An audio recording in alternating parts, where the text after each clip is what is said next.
to use the chat feature on Microsoft Teams. Thank you.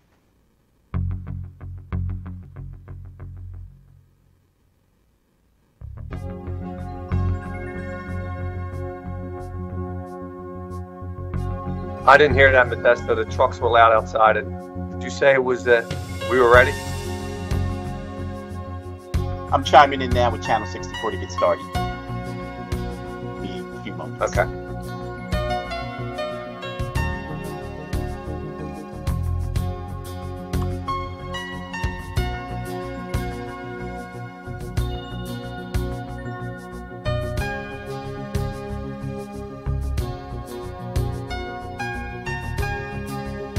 Mr. Chair, council members, and participants, we are now live.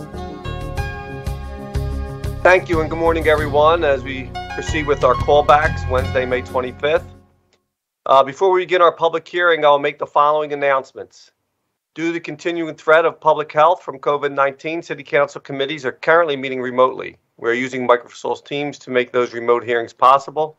Instructions for how the public may view and offer public testimony at public hearings of council committees are included in the public hearing notice that are published in the Daily News, Inquirer, and Legal Intelligencer prior to the hearing and can also be found on phlcouncil.com. I now note that the hour has come.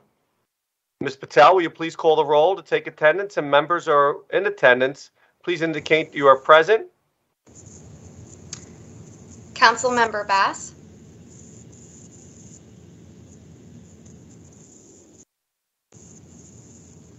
Councilmember Brooks.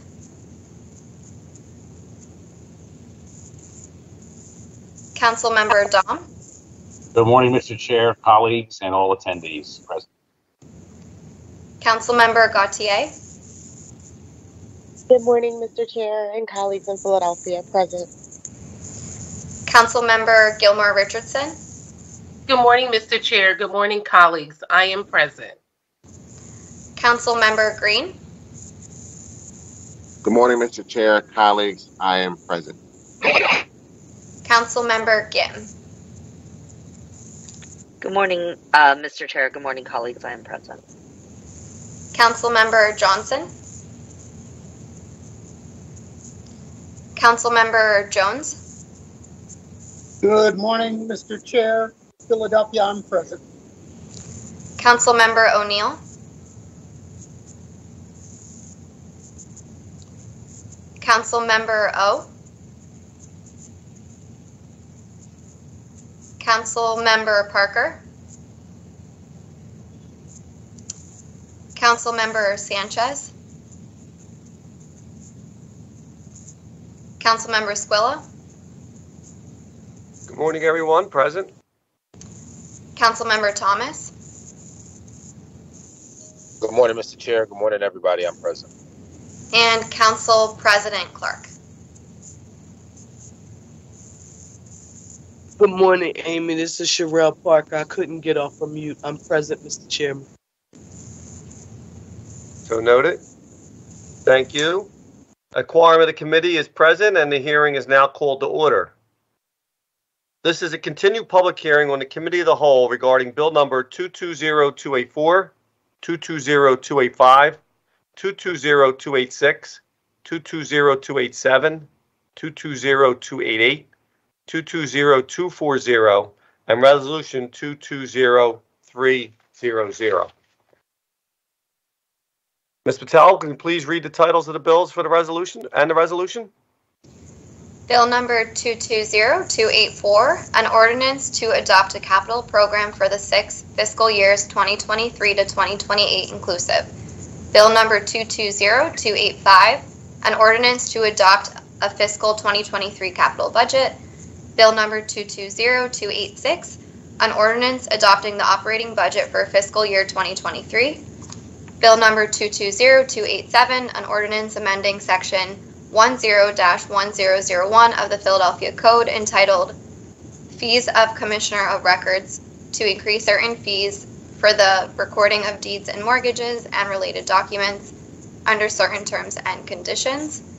Bill number 220288, an ordinance amending section 19-1403 of the Philadelphia Code entitled Imposition of Tax by creating a Philadelphia Count Demolition Fund to increase and encourage economic development by demolishing blighted properties within the city, imposing a related fee for recorded documents and related items, and making technical changes, all under certain terms and conditions. Bill number 220240, an ordinance substantially increasing the budget and number of areas and neighborhoods around the city served by the Community Life Improvement Program to improve health, safety, and cleanliness of every neighborhood and enhance the quality of life for all residents.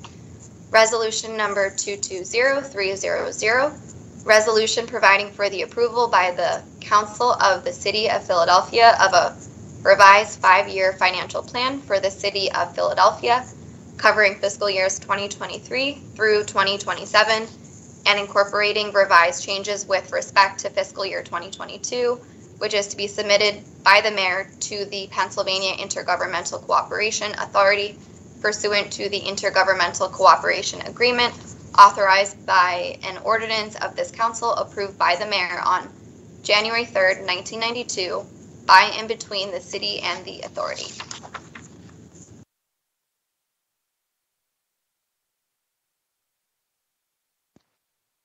Thank you. Today we continue the public hearing on the Committee of the Whole to consider the bills read by the clerk that constitute proposed operating and capital spending measures for fiscal year 2023, a capital program and forward-looking capital program for fiscal year 2023 through fiscal year 2028. Before we begin the hearing, testimony from witnesses we have for today. Everyone who has been invited to the meeting to testify should be aware that the public hearing is being recorded. Because the hearing is public, participants and viewers have no reasonable expectation of privacy. By continuing to be in the meeting, you are consenting to being recorded. Additionally, prior to recognizing members for their questions or comments they have for witnesses, I will note for the record at the time that we will use the chat feature available on Microsoft Teams to allow members to signify that they wish to be recognized in order to comply with the Sunshine Act. The chat feature must only be used for that purpose. Today, we will hear testimony and question answering from the school district, the police department, the Office of Property Assessment, the Citizens Police Oversight Commission, and Behavioral Health. The school district is available until 12 p.m. noon, while the police commissioner is available until 1.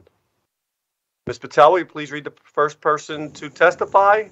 If there's any other additional testimony, or we'll go right to questions. The first person to testify is Ori Munson, CFO, School District. Good morning, Ori. If you just want to state your name for the record, then you can proceed. Thank you. Good morning, Ori Munson, Chief Financial Officer for the school district. We submitted responses to all the questions that were both asked at the hearing, as well as subsequent ones that were forwarded to us by the council president's office. And at this point, we're just happy to respond to any questions. Thank you. I see Councilmember Gilmore Richardson. Yes. Good morning. Thank you so much, Mr. Chair, and thank you so much. I wanted to thank the school district for submitting the responses to the questions that I sent in advance of today's hearing. I have had the opportunity to review those responses and just wanted to get a couple of additional questions on the record as a result of the responses received. And so, firstly, in the first question you talked about, and I asked for a list of all the catchment areas, including the full boundary of each of those catchment areas. And you sent the information that is available on the website, and we're able to see that information with like cross streets. But what I wanted to know for the record is when will the school district undertake the process of reviewing all of the catchment areas, including the full boundaries for each of the catchment areas that have been listed? I think the challenge is that we know that some of that data is incorrect, and my concern is that it's happening citywide, and I simply want to ensure that we are correcting the catchment areas and the boundaries for each of those catchments in a timely fashion. So if the school district can provide us with the timeline for that and how long they believe that process would take, that would be exceedingly helpful.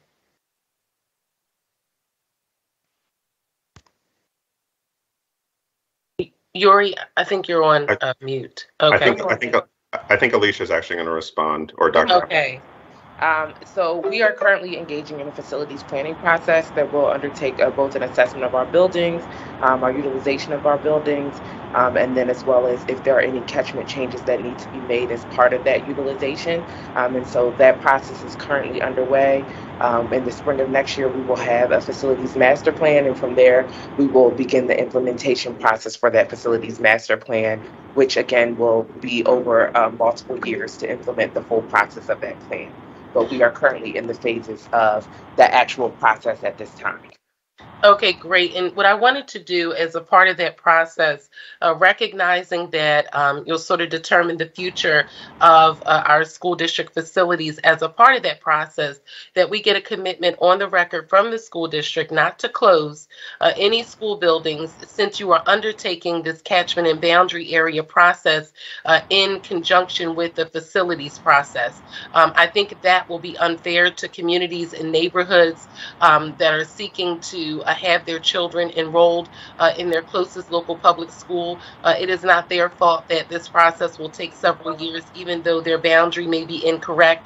And so I wanted to get on the record during this hearing a commitment from the school district that since you cannot undertake that process prior to reviewing all of your facilities, that we have a commitment from all of you that you're not going to close any schools because that process is happening after this facilities process.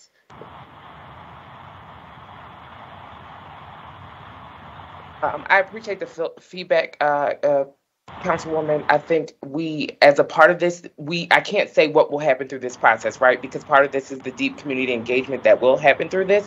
And so I don't want to tie us to a commitment that then doesn't put us in the best interest of serving our students, making sure our facilities are at their most optimal level, making sure that they really meet the academic and programmatic needs of our students. So what I can say is that we're committing to a process that is deeply engaging of the community, the Philadelphia community as a whole, in order to really get us to a place with a facilities master plan that allows us to address the outstanding needs that we have with our facilities, and also making sure that it aligns with our academic programming to best serve our students. Sure. Well, I just wanted to get that on the record because I'm certain we'll be circling back to that. And I want to be very clear about where I stand on that issue. And so in question number 3 that I submitted to you all in advance of this callback hearing, we talked about the cases where families are routed to an incorrect school via the online registration system. And it states that the school, if the school is not correct, that your system will generate an error report with the names of the students enrolled in the wrong school, and then a school district person receives the report, contacts the caretaker, the parent, the guardian, advises them of the correct school, and enrolls the student in the correct school. And so I'm going to respectfully disagree with that response because that did not happen in my circumstance. It did not happen in my neighbor's circumstance next door because I did ask them that this weekend after I got your responses, and I found out their child attends Blankenburg, which is 2.1 miles away, and not Gompers. And so that is not happening. And so what I wanted to ask is, again, for question number 3 and the response there, if the boundary is not correct, which is the issue that you all have identified, then the system will not generate an error that indeed that child is being sent to the wrong school. So my question is, how is number 3, the response to number 3, correct when the system is not saying that the boundary is incorrect? Like, you all didn't know that my boundary was incorrect until I brought it to your attention. And I brought it to your attention 2 years ago. It was never fixed in 2 years. And so when I went back to enroll my son now 2 years later, it's still not fixed. And so after the hearing, this past hearing, when I brought it to your attention again, which I'm telling you, this is happening to so many families across the city, and it's impacting the enrollment in most of our public schools, no one ever followed up with me from the district to say, this is how here's the packet, this is what you do. I contacted you all via email and said, How will I be able to enroll my son? And then you sent me the packet. Thank you, Laurel. Thank you. I'm happy you were there. And then I received the packet. But no one even followed up with me after a public hearing. So I know no one is following up with the parents. So help me out with number 3. Sure. So I'm going to also ask my colleague, Melanie Harris, to join us as well, who also is responsible for the system. But I'll just provide some insight. So as for the boundary, the boundary is set there for the catchment and for those schools. So you're being directed to the catchment school that you are assigned to. You do have the opportunity, which is what has been set in place, to opt out of that particular school if it is not a school that you would like to be in because it is a Renaissance charter school. So we have done that process, and we do that for others. A point of information quickly, Alicia. Where is that listed on your website? So when you go to the School Finder app, you put in your address, and then the schools come up. Where is the opt-out button? Where is it? So there's a little piece at the bottom, and it may not be clear, and so I will own that we maybe need to make it in a clearer place, that says if you choose not to attend a Renaissance charter school, you have the option to opt into your neighborhood school, or what is not a Renaissance charter school. But Renaissance charter schools are catchment schools, and that's how they were designed. And so that's one of the reasons you're being opted into that school. But parents have, families, guardians have the opportunity to opt out that school and then opt into the school of their choice, if it is not the Renaissance charter school that they have been opted into.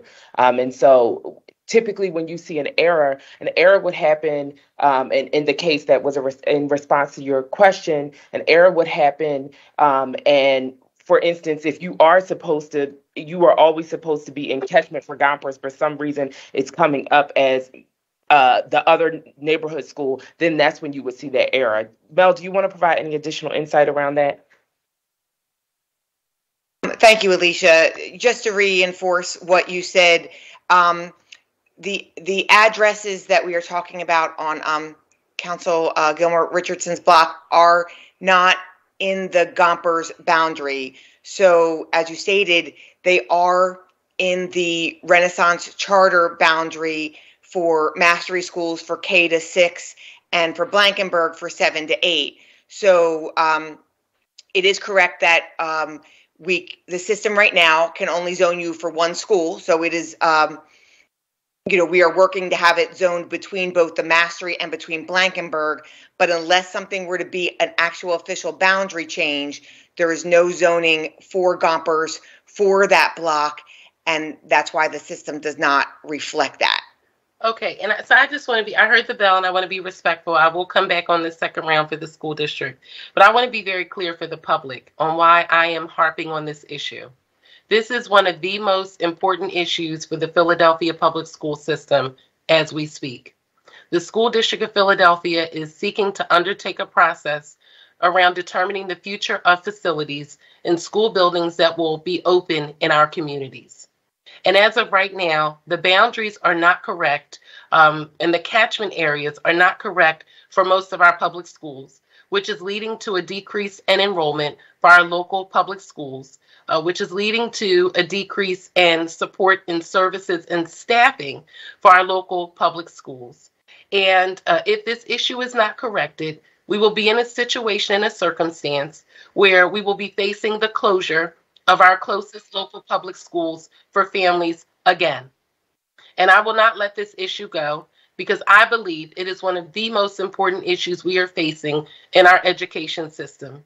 And in addition to that, the school district is not adequately marketing to families all of the public schools that are available to them. When you are routing families to the catchment school, which I understand very, very closely, that families have to be routed to the school that's in their catchment, but you are never listing the closest local public school on the site at all. And then in addition to that, you make the process so cumbersome for a family to apply to their closest local public school. And then when it's wrong, it's not corrected. And if it's just a regular family to fight to get into a school, no one's going to go through these lengths to get their child into a school. No one. I have had to jump through hoops just to get I had to ask you all for the application after a public hearing when you notated my address was incorrect. and not in the right space. So if I had to do this publicly, I can't even imagine what families have to do privately. This is one of the most important educational issues, and I will not give up on this. I will be in the queue for round 2. Thank you.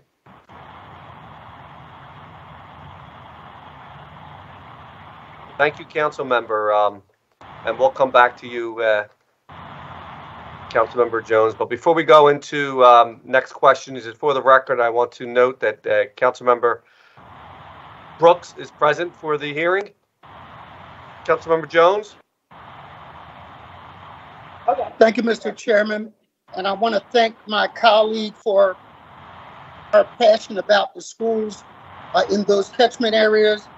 Many of them are in the 4th District, and that confusion to parents that can conflict with students and what they can attend. I'm going to totally support you on. My question is a little different. Number one, when it comes to out of school time and facility usage, such as fields, track, football, baseball, and gymnasiums, how have we closed the gap on how small nonprofit, small sports teams can utilize them? And where are we at with that before we actually finalize your budget?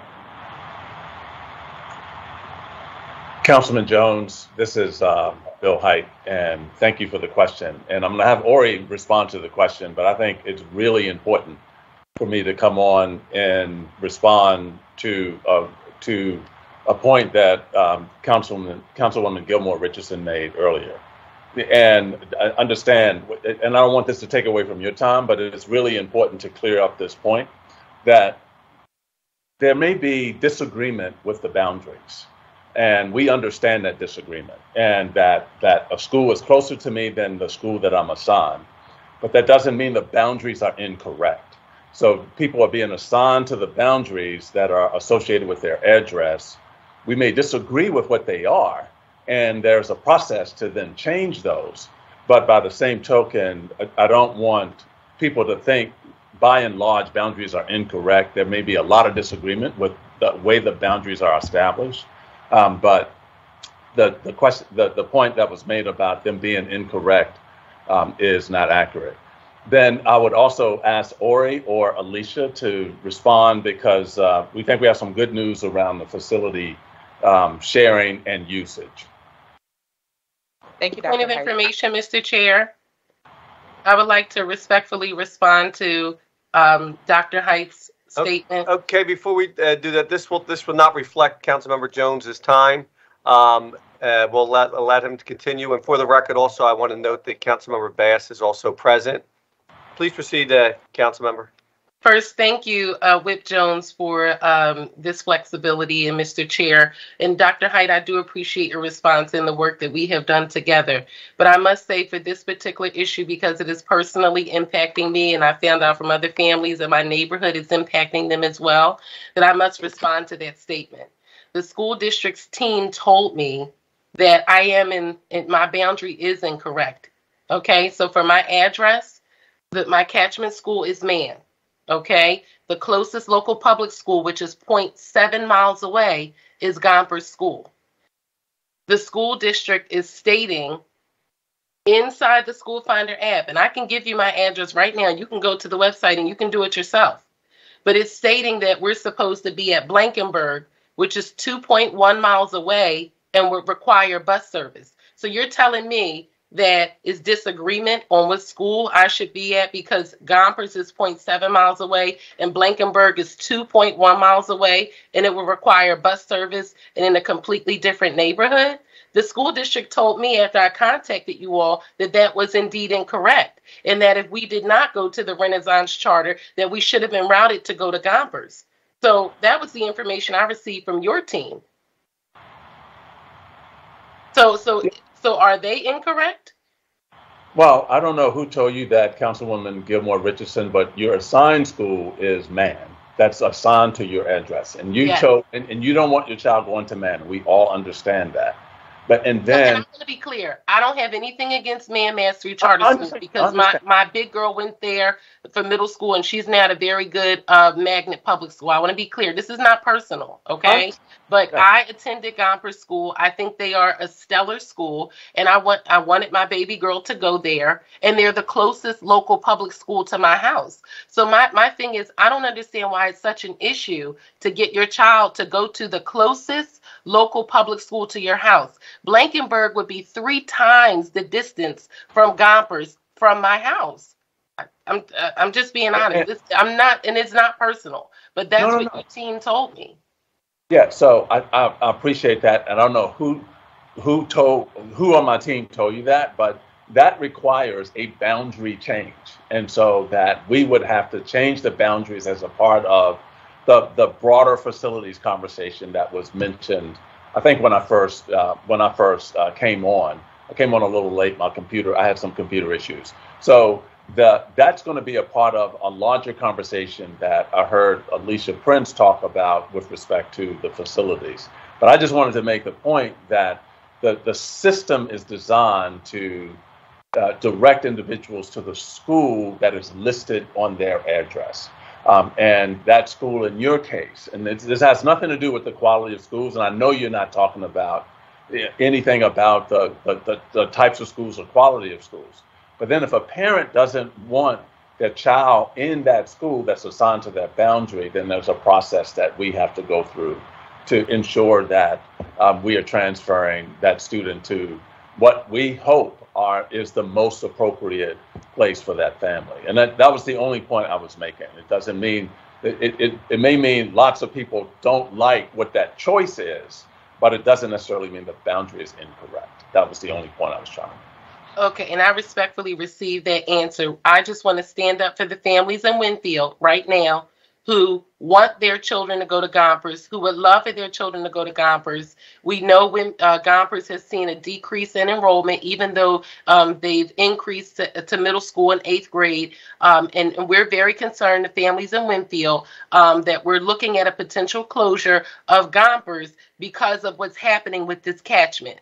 And I want to get that on the record because I'm going to stand up for the families in Winfield who cannot speak on this hearing. And I've heard from so many of them, even families from my son's school, who's saying that they get no information to apply to Gompers and they're being directed to Blankenburg. And I'm telling you, if it's happening over here, I know it's happening citywide because you all never knew about this until I brought it to your attention, 1. And 2, it hasn't been corrected in 2 years. So thank you, Mr. Chair.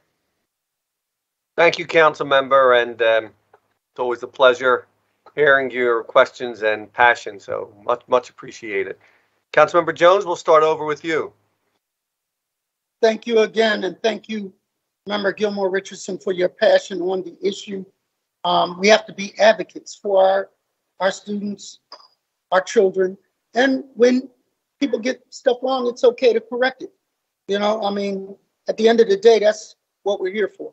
So my questions, 1 are the facilities usage and working out an agreement for those teams and nonprofits that cannot afford the fees to kind of rent our school district facilities.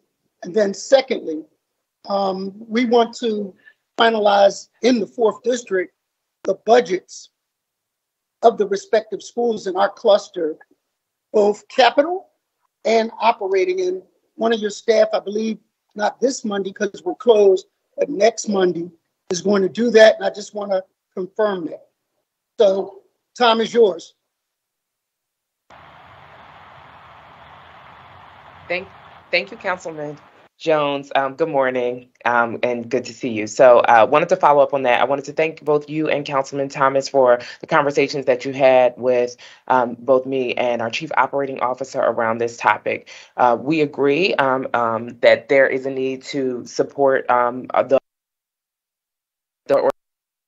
nonprofits who may not fall into getting funding for use of facilities, but are doing outstanding work for our students and our communities. As such, we will be dedicating $3 million in our budget to go towards keeping 5 facilities in each of the 10 councilmanic districts open for this upcoming school year and through the summer, so for this upcoming fiscal year. So that means they will be open through the summer, and then they will have extended hours during the week till 8 p.m. We will be gathering that list based on the high usage, right? So we're going to figure out what those facilities are, and we'll be sharing that out in the near future around what those facilities will be that will be open for extended hours, both for the school year and through the summer. So we thank you for your advocacy. We thank you for your work with us through this, and we're excited for this next step in the district's work. I appreciate your update. It's good news. The bad news bears of the 4th district will be pleased to be able to use facilities that get them to run, jump, and bounce their way out of doldrums of the summer to go to Junior Olympics, AAU competitions. So I am truly grateful. I look forward to seeing the documents and the particulars of what facilities we are talking about. The second part is to confirm that we have our Monday morning roll call. We will be closed, obviously, for the holiday this Monday, but we were told that someone from the school district would come in, kind of do a budget presentation for the schools in the 4th district. State Representative Parker, State Representative Cephas, often Councilmember Green and Gim and Kathy Gilmore Richardson have been a part of those Monday morning roll calls. Would love to get a sense of where we are. Why is that important? Because that tells a principal how many climate managers they might be able to hire, how many librarians, how many NTAs, things like that. I think they still call them NTAs, but how they can be flexible to the needs of their individual schools. So we're curious about that and looking forward to that presentation. Thank you, Councilman. I know we have a scheduled time with you to meet around and you and the state representative and Senator Hughes around the capital projects happening in the 4th district. And so we look forward to having those deeper conversations as well. Thank you, Mr. Chairman. Thank you so much, Councilmember, for your questions. And I know we have a question from Councilmember Dom, and then we'll go back to Councilmember Gilmore Richardson. Thank you, Mr. Chair, and good morning. Councilmember Dom, before you get started, if we could just recognize also for the record that Councilmember O'Neill is present. Please proceed. Thank you. Thank you. Good morning, Mr. Chair, and good morning, Dr. Height. Dr. Height, recognizing that nothing's perfect and recognizing that we have a lot of areas to improve, I feel like this might be one of the last times I see you, okay? And that's sad, because I think you've done a really good job. And so I just I'd like you to share with us in snippets, basically, what you think are the 3 or 4 biggest accomplishments you've had in the school district and what you recommend to us going forward. Thank you, Councilman Dom, for the comments, and thank you for giving me the opportunity to talk about this issue. And so, first and foremost, a decade ago when I arrived, and several of your colleagues on council, I'm sure, remember this clearly, that we were facing a pretty significant revenue shortfall and had structural issues that took us well into the next 3 to 5 years. And if you fast forward now, we have not only addressed the revenue issues and reimagined the district in order to serve young people. We now have investment grade credit rating. We now have a fund balance that goes beyond thanks to the governor's budget and the work of council and others, it now goes beyond the expiration of the stimulus monies. We have contracts with every labor union, with the one exception. And so pleased that a fiscal position is much better, because being in a better fiscal position has allowed us to do a lot of other things, like put nurses into every school, increase the programs for art and music, do financial literacy as a part of our K-12 curriculum. So first and foremost, I think that in and of itself has provided us with the ability to serve children better. And while we still need a lot more moving forward, that is a marked difference than where we were a decade ago. The second thing is we have more children graduating, period. And that we were in the mid-60s when I arrived. We're now over 80% of young people who are graduating from our schools, and that is a testament to the educators that are working with young people on a daily basis. And then the third thing is that we have a large number of schools that individuals may not have thought of as viable places for their children to be educated, who are now, where we now have individuals, those schools are crowded. Those schools now have multiple families trying to attend. That used to be a small number of schools that were located predominantly in the center of the city. But now we have, that list has grown dramatically, where we have schools that are now highly sought after by individuals who are even moving into now different communities in order to attend those schools. So very pleased with that. And then I have quite a few other things in terms of some structural things that have happened here. Some of the coordination that we've done with the city agencies, particularly around addressing student trauma and providing social and emotional support, and the technology that now all of our young people have access to and our educators are using on a daily basis, I think is a step in the right direction for the future. I think if I were to give advice on like what the city of Philadelphia could do on behalf of our young people, I mean, I think it is really to ensure that we continue on this path, to ensure that regardless of where children live in the city, they have access to a high quality school, that in high quality is defined by not a building that is in disrepair, but a building that is a 21st century educational environment where children are learning from great teachers that reflect their demographics, that they have all of the supports that are needed. And as a city, we have to continue our collective advocacy to ensure that we have the resources to provide those types of supports and opportunities for young people. Very good. I will say this, Dr. Hyde. I'm very appreciative of your service to our city. We're going to miss you. Met with Dr. Poplinson. He seems great. Looking forward to working with him. But I will say that I've enjoyed working with you and wish you well in the future. Can't thank you enough for all you've done for the kids of this city and the school district and the residents of the city. I think you've done a great job and you had a great team. So best wishes to you and really thank you for what you've done. Appreciate it. Thank you, Councilman Dom. Really appreciate it.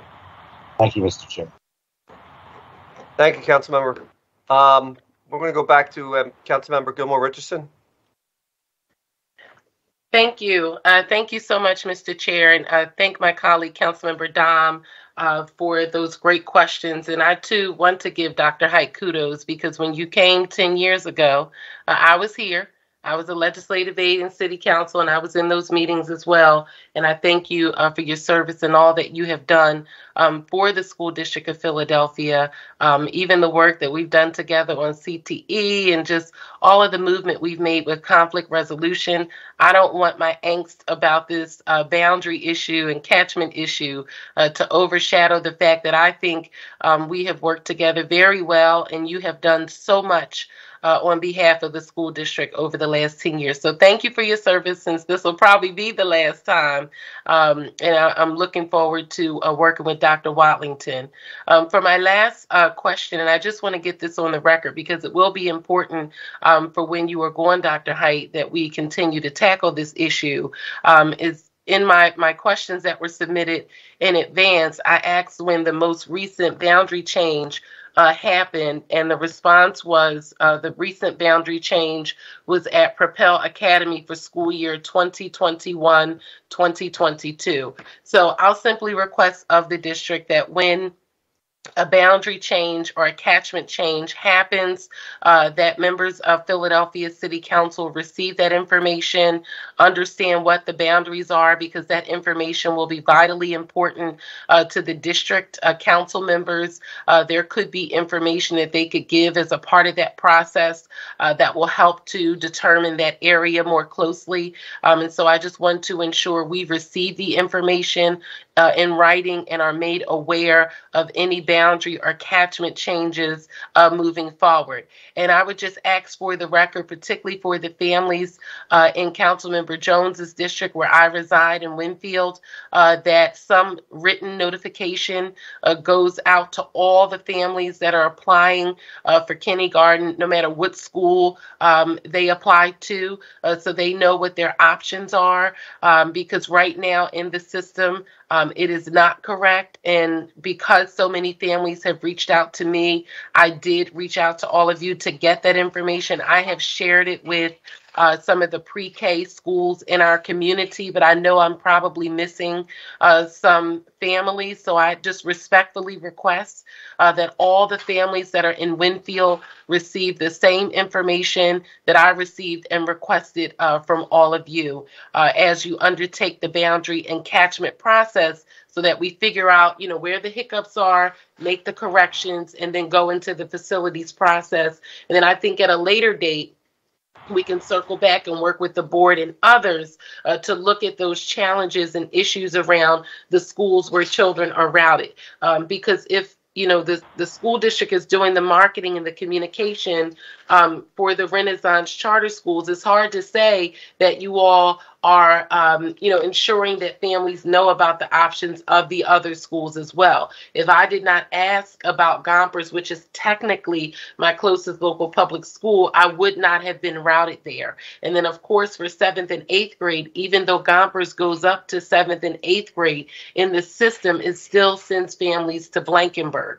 So that is a challenge, no matter what. So for 7th and 8th grade, that's definitely wrong, okay? And so that's something that we have to work on and correct in the system, utilizing GIS technology and the technology available that you use via Google to ensure that that is corrected moving forward, and not just for this boundary, but for every boundary, because I don't want us to be in a circumstance where we're facing school closures because you say, well, we only have 200 kids that enrolled at Gompers this year, so we really don't have the enrollment for this size of a building, when really they're not being routed to apply to that school in the first place. Okay. And so I'm just trying to show that this issue is a symptom of a much larger issue that we're going to be faced with when this facilities process is concluded. And then families will come back to us and say, why are they trying to close my school? And I'm going to go back to this hearing.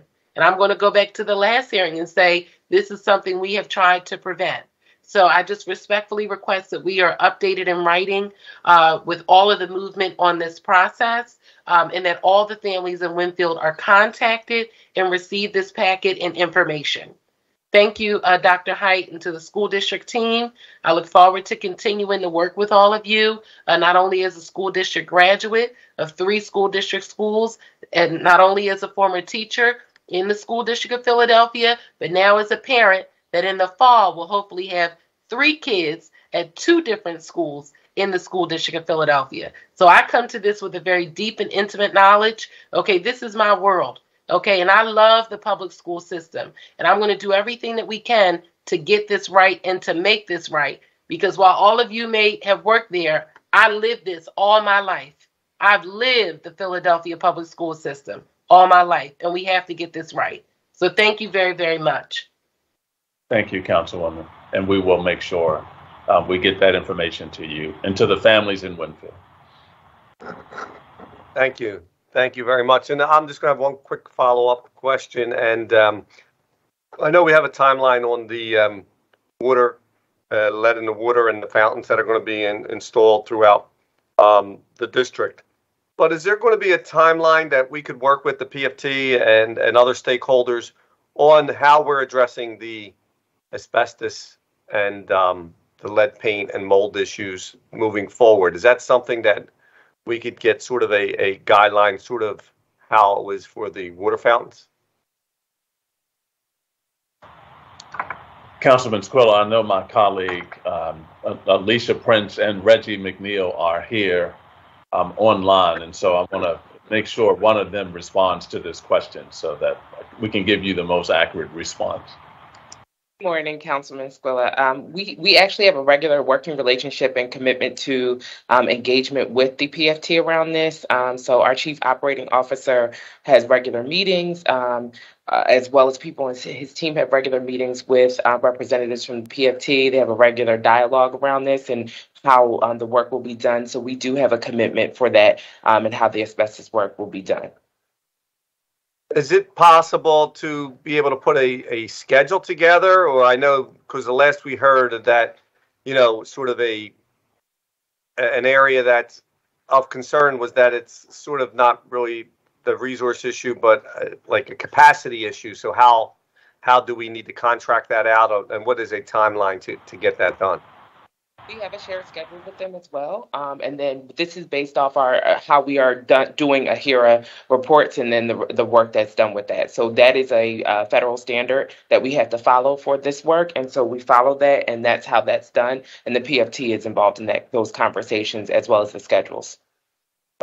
And Councilman Squilla, I just want to make sure that that we clear up any confusion around this. And so the capacity challenges were around like being able to do all of the hydration stations at one time. We have to do the AHIRA work regardless, right? So, but the capacity concerns were really around while we have a goal to add thousands more, we want to make sure the capacity to do that just doesn't exist. And so the district is contracting out and trying to accelerate that process as quickly as possible. But we do have a timeline based on the current capacity that is available. Right, and I saw that for the fountains, and so, you know, again, nothing's ever fast enough for everybody, but we at least have an idea of how we are going to progress. And I was wondering if we could have something like that for asbestos, and that was sort of my question. But I guess maybe as we work together, we will eventually get there. But I haven't seen a timeline on when each school would be addressed and how long that would take to make sure we have it all approved. And is that something we're working toward? That is something that we are working towards. We continue to do this work, and we follow the standards to do it and to make sure that it is happening within the timelines based off any damaged asbestos or any areas where we have to do that work, with the priority going into those areas first that pose any hazard to children or to students, and then that are exposed items. So we do have that process in place. And again, we partner with the PFT around the scheduling that we have in place for that. Okay, thank you. And, you know, we'll work together on that process. I know it's not going to be easy, and it's going to be a while before we get it completed, but it's something that's very important for the safety of all, not only students, the workers, staff, and so on. So is there any other questions for the school district? And before we go on to the next? Seeing none. Thank you so much, Dr. Height. Thank you for all your efforts and what you have given us here in the city of Philadelphia, and looking forward to I guess the new leadership as it comes in, and hopefully being able to work off of what you have put in place and to continue to grow our school district. So thank you so much. Thanks, Mr. Chair, and thank you to all members of council for all of your support all of these years. Thanks a lot. Thank you. Ami, do you want to See who's next available. The next person to testify is Daniel Outlaw, Police Commissioner. Commissioner, I'm not sure if you had anything to add for testimony-wise if you're available, but if you are, you could state your name for the record and then proceed.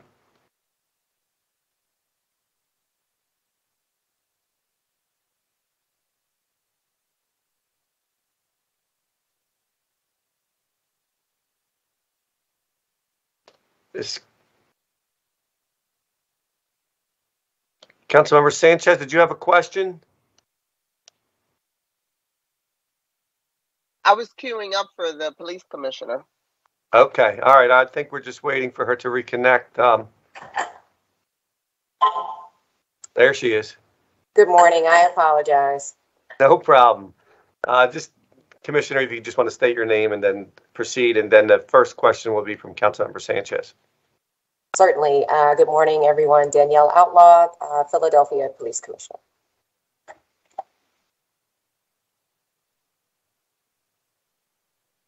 Councilmember Sanchez, do you want to start with your questions? Good morning, Commissioner. How are you? Well, thank you. Good morning. Good morning.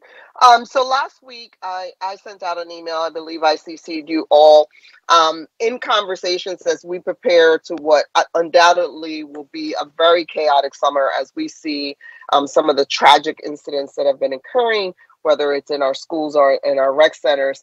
I sent out a notification, and I know it was recognized and acknowledged by Tamar Alexander. I am of the belief that the summer schedule as developed by our Children and Youth Unit, which depends on and relies on police department personnel being at all parks and rec center, is not a sustainable plan. We all know that in the summer, there is a vacation schedules of the police department.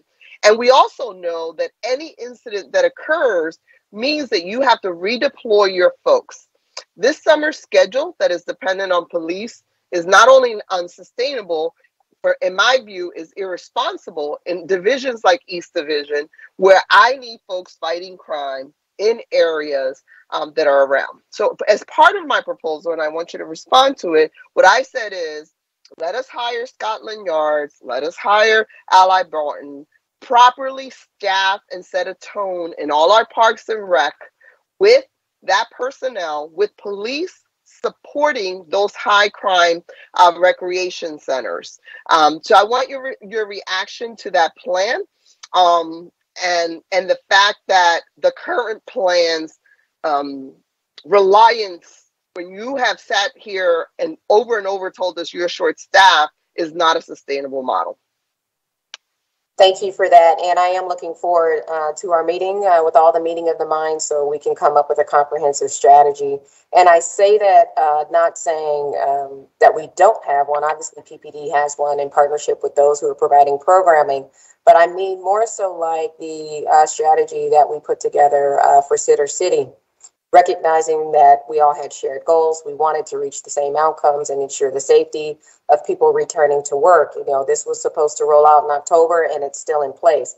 That plan was significant because it does utilize outside eyes and ears. It requires partnership with other agencies, other police departments, but also working with private security to serve as force multipliers, acknowledging that we can't be everywhere. So it is definitely possible. We are, rolling out deployments for the summer, whether based on overtime or straight time, so we can ensure coverage within problematic areas for our rec centers and extending PAL hours on weekends as well. But I think you're absolutely right. If there are other ways that we can look to be more efficient and effective, it really helps us with our summer deployment strategy moving forward so we can put the resources where we know we need to be visible and stationary 24/7. Would you agree that it's not cost effective to have a police officer on overtime when we can hire, again, some of this other security to, again, set the tone and consistency? My concern is that once these pools and everything opens up, I think from the beginning, if we don't set the tone that first week, we're going to be playing catch up the whole entire time. and I'm going to continue to push for East Division and Northeast Division, because stuff is popping all over the place here. I don't want the police department to be blamed when something pops off because they were at K&A, taking care of what we're taking care of or doing something else. And so for me, this is a shared responsibility, but it's not a sustainable model with police who, my first question to the captain is, what's your census? If you're down 40 men and then you have vacation, how do we expect that captain to deploy to all these places? And I want all of these young places to be safe, but I just want them to be consistently safe from the beginning, with a tone that these are going to be safe spaces in the summer, and that we're not going to tolerate certain behaviors. Again, I can't even tell you how frustrating it is for me, because I know everybody means well, but we're planning in ways that I don't think are the most cost effective. And again, hearing you've had to redeploy for neighborhood services and we can't get cars removed. You've had to redeploy for the Center City special beat and we couldn't get certain things done. I really need the police department to acknowledge this and not put our captains and our officers in harm's way by making them responsible for something they can't do. No, you're absolutely right. And I think just in general, relying on deployment via overtime isn't the most impactful, period, because you're not going to have that consistency. It may not always be the same officers. Our ability to establish lasting relationships in communities is impacted because of the constant transferring and rotation of the officers through those assignments. So, no, you're absolutely right. And if there is a more efficient way that we can get to the same outcome, we're in full support of that. Well, I look forward to those conversations. Again, these are already, the warm days are coming. We all dread them. I actually now look forward to rainy days because I am scared about, what is going on. And I think that all of the activities around young people, historic number of schools open this summer, all of the work that our folks are doing around parks and recs and all of those activities, we want to support them, but we want to support them in a consistent way so that we get off to a good summer and then we're able to sustain it. So I appreciate it. And I look forward to those conversations.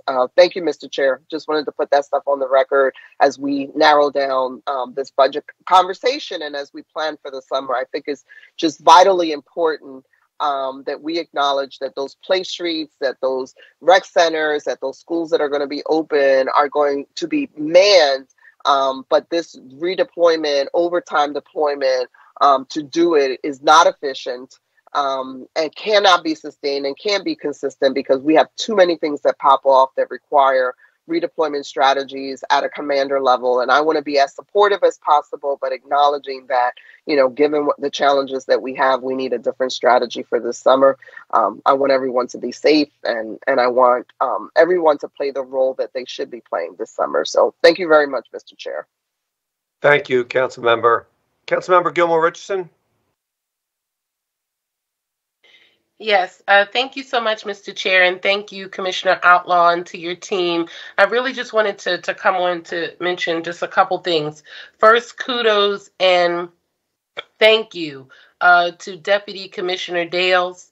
When I say he is always there, it doesn't matter whether it's 12 in the afternoon or 1 o'clock in the morning. He always picks up.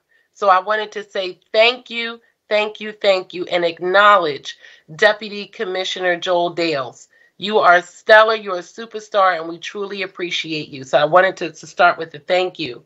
I wanted to get 2 quick updates relative to any assistance the police department has provided either to the families or connecting the families of the victims from the shooting at Grants as that investigation unfolds, and or any assistance to that local community, that school district community, working in tandem with the staff at the school.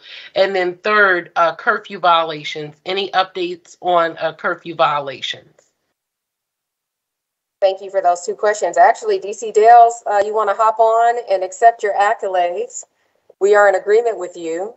Thanks for And then if you want to provide some responses, again, to how we work with referring to resources and how closely we work with Chief Bethel, that'd be great. Absolutely. And thanks, Councilmember. I really appreciate that. In reference to Gratz High School, we had a deep conversation with the principal, as well as the captain and myself. The principal, he is satisfied with the coverage he has around his school. He's been in constant communication with the officers and the captain. Also had a conversation with Bethel and his staff.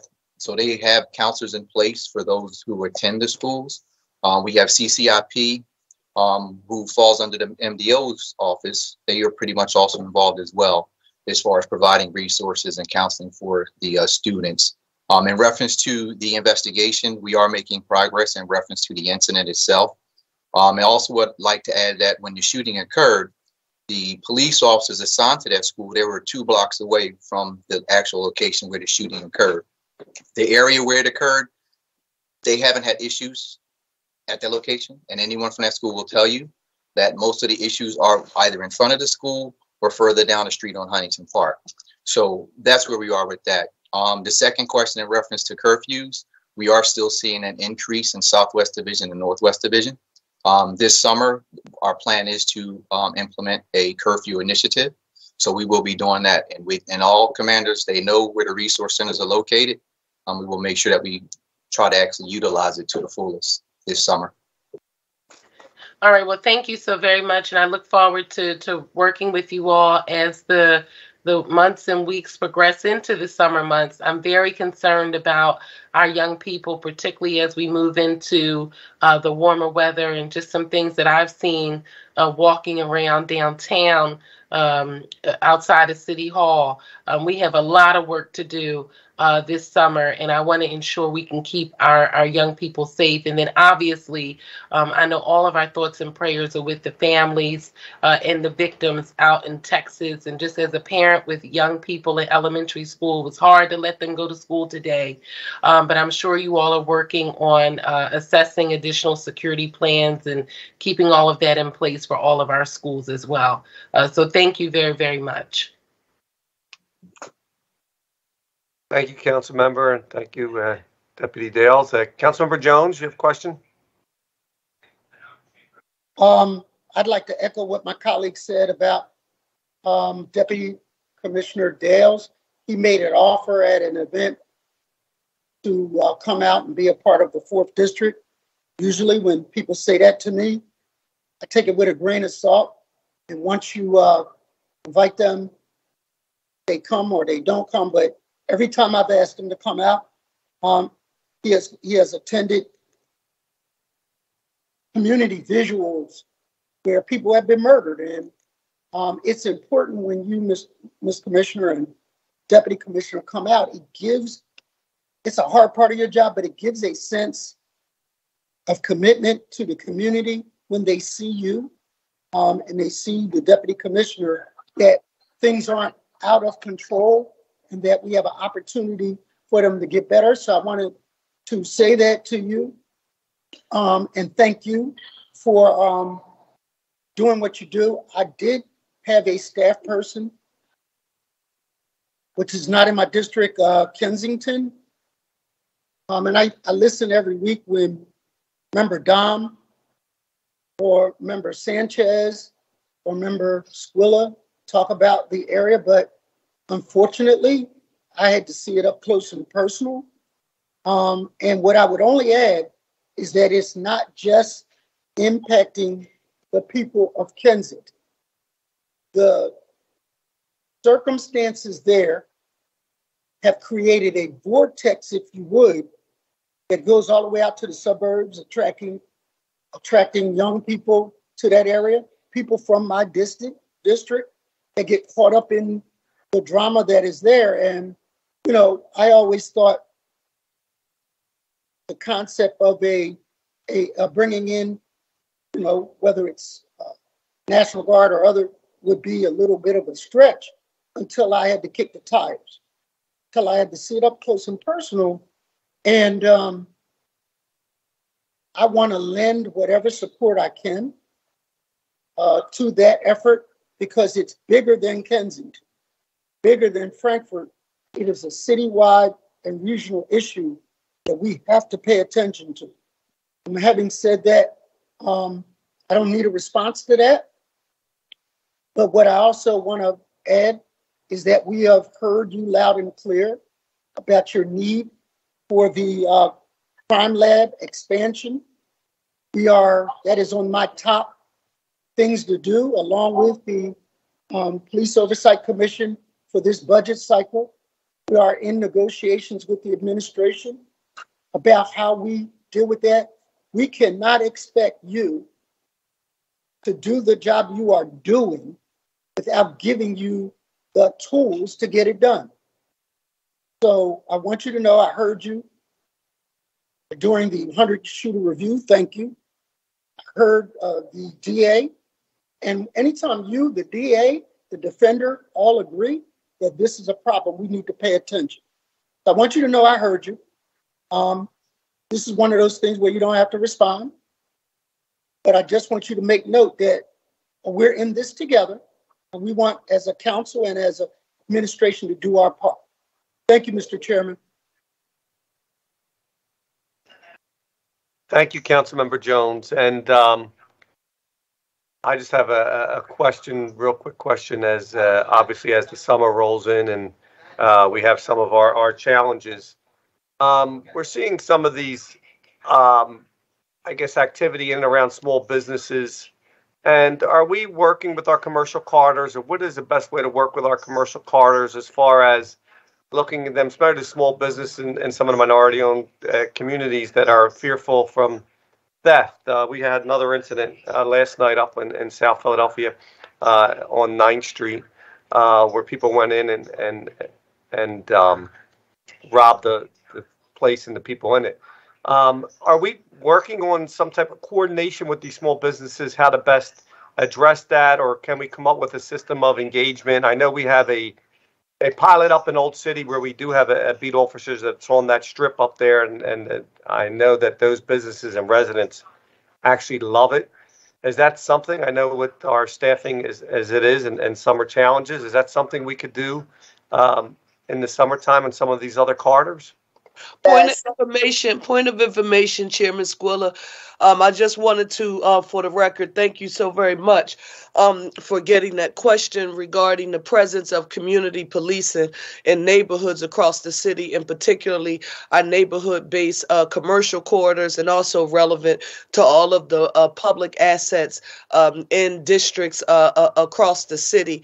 And with that being said, when Commissioner Outlaw, when you respond to Chairman Squilla's question, can you also give us a little bit more detail as it relates to the police department's desire to ensure that community policing is implemented across the city, in neighborhoods across the city, in a proactive way, not simply in responding to crime, but that everyone in every zip code, in every neighborhood, deserve to have access to beat officers, bike patrol, or in the car, but they're out walking, however you all determine that it should occur, but that every neighborhood deserves that. Thank you, Chairman Squill. I wanted to get that on the record because that is the crux of the Philadelphia Neighborhood Safety and Community Policing Plan that you, Councilmember Jones, the President, Thomas, along with Gilmore Richardson, stood and announced in West Philadelphia, in front of 1989 63rd Street, and I'm interested in hearing that response as well. So thank you so much, Mr. Chairman, for the leeway, and I'll be listening. Thank you, Leader. Commissioner, thanks. No problem. So the answer is yes to that. I mean, obviously, commercial corridors are something that we pay attention to around the clock, meaning regardless of the season. But these are conversations that we've been having with our ability to deploy. Same thing with staffing. We've done a lot of work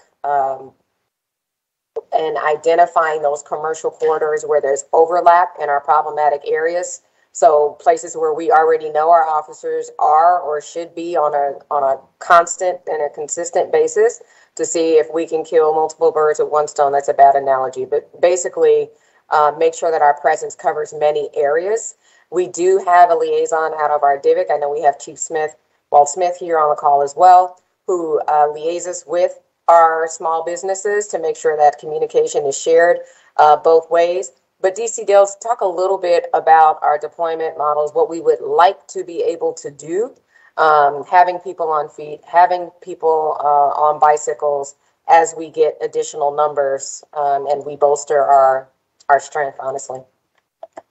Thanks, Commissioner. As we get additional numbers when the new academy class graduates, the game plan is to put a majority of those officers on foot beats like we have been doing in the past. I also want to make it perfectly clear that we are utilizing bikes and beats across the city.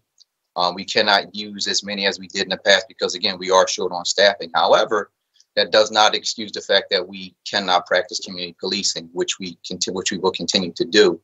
Just to let you know, I do hold the captains accountable for ensuring that their police officers and supervisors are engaged in the community and keep them included in reference to crime fighting. Because the best thing they can do is be our eyes and ears, right? So we're making sure that they are doing that and holding events where the communities are also involved. Another thing too is it's very important that community members, business leaders, they stay in constant communication with their captains and wherever they're located, find out who the captain of that district is. Connect with them. If you have issues, it's important that they know, because they're going to be the ones to deploy officers in certain areas. It could be a day where, let's say, for example, one particular business corridor is not covered and they need coverage along that corridor. And they're not aware of the issues that are happening, but you know about it. So bring it to the captain's attention. The captain can deploy appropriately, put either a foot beat out there, a bike out there, or a car. Whatever resources they have available, they can actually cover down on that problematic location. So I just can't stress enough, please stay in touch with your district captains. If you don't know who they are, find out who they are. They hold town hall meetings every month, and that gives the community an opportunity to share with the captain what areas they are experiencing problems. And again, I'm a big fan, and Council Member Parker, you know how I am with the community beats. As far as bikes and foot beats, I'm really big on that. But as of right now, our staffing is not as strong as it was in the past, but we are balancing it out.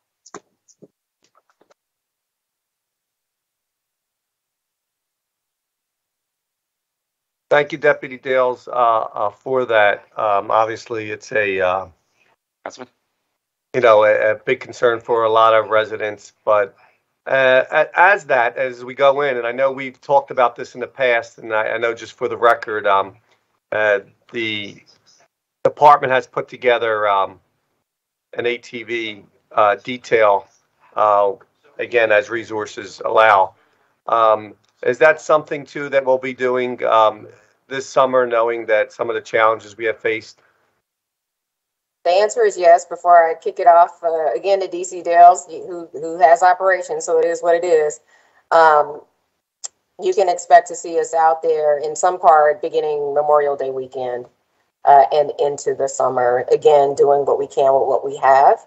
And also recognizing that the resources, as Councilmember Keon Sanchez mentioned, sometimes the resources may have to shift. But the answer is yes to that, and hopefully, again, beginning this Memorial Day weekend. DC Dales, anything you want to add to that? No, we're going to continue to run the detail after Memorial Day as well. So as many times as we can, we're going to do it.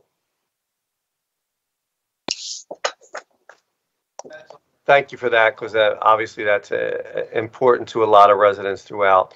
And I know we had a couple serious incidents recently, and it's just a challenge. And hopefully, as we move through, we'll come up with other models and other municipalities that are doing things that are working. I know we had a previous meeting even with some of our boom cars and other things that are causing challenges, not only here in Philadelphia, but across the river in Jersey. And we had a meeting with both the Jersey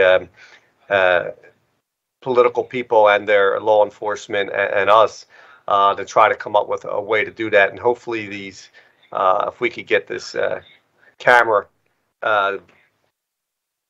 sound camera passed and installed, we'll be able to help with those things also. So these are major, challenges that we face. And I really appreciate your ability to work with us to try to address them, and willing to work with you on whatever additional resources you need, whether it's, sound meters or training or whatnot, and to make sure that we're able to do the best we can moving forward. And I still, and Councilmember Jones, did you have, Councilmember Parker, I'm sorry, Councilmember Parker. Thank you so much, Mr. Chairman.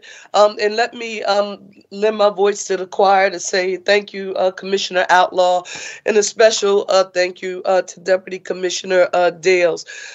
Commissioner Outlaw, Dales gets all of the arrows, all of the slings. He gets it all right, because we're familiar with seeing him in the neighborhood, because, he was a captain in the 9th Councilmanic District, and that's where I first met him.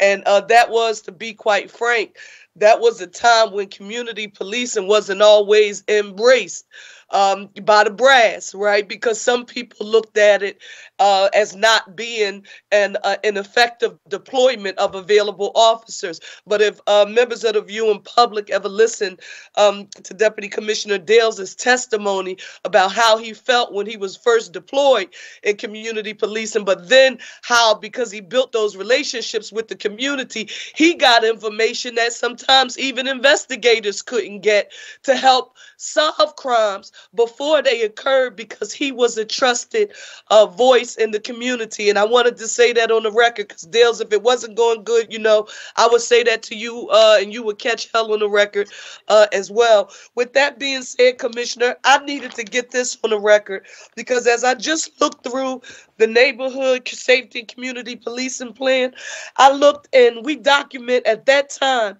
with data that we had received from your office that we had over 400 vacant positions. But recently, in a meeting in Center City, that number has increased. So just for the record now, and I want you to put on the record the number that we are down in your complement here in the city. Now, I heard that number was like 750 plus. Commissioner, is that accurate? Is it 750 or more? DC Coulter. Good morning. Good morning, Council. Our current number as of this morning is 522. We track it daily. We're woefully aware of what those numbers are and what we're trying to do to bring them back up. But 522 is the number from our sworn strength. Okay. So we are down 522. Deputy Commissioner Coulter, tell me, if you will, if I have heard a number that was close to 750, what would that relate to? Does that bring anything to mind? But that was a number that I just heard in a recent meeting. Councilwoman, the only thing I could think of that would be both sworn and civilian combined. That might be a closer to accurate number. That would be counting vacancies at dispatcher and crossing guards and other places. But sworn number is exact. And like I said, it's tracked every single day. Okay, no, thank you for that clarification. So 522 in sworn officers, and that 750 number could be indicative of including civilian vacancies also. So thank you so much for putting that on the record. Commissioner Outlaw, I'm going to ask for you to come back just for the record here. And I don't know if DC Dales would need to come back, but I do need to get you to respond to this issue on the record, because we have called and made a formal ask for 300 police officers to be deployed, minus the efforts, your current policing strategies relative to the 57 blocks, relative to Operation Pinpoint, that the 300 police officers we've called, as we envision 30 per district, to ensure that every zip code in the city was getting access to beat officers and bike patrol in every neighborhood.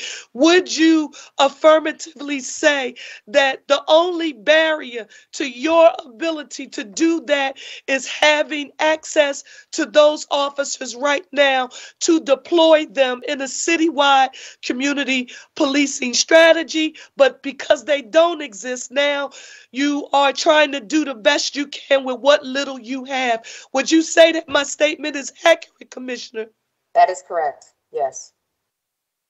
Okay, I just needed you. And I needed you to just get that on the record, because when residents of the city of Philadelphia question us as their council members, particularly those of us who represent districts, and they want to know where their bike patrol and their beat officers are, it is our access to bodies. And I appreciate you affirmatively stating that for the record. And I have to say this, my new captain in the 35th at Broad Nowney, I want to say to you, Commissioner Outlaw, don't mess with her. Don't mess with Massey. She is Councilmember Jones. I wouldn't play with Massey. You couldn't pay me to mess with her, but you are not going to be sitting in a car using the example that Commissioner Outlaw gave the other day. Officers sitting in a car, although there's technical information that she noted has to be inputted as it relates to data entry.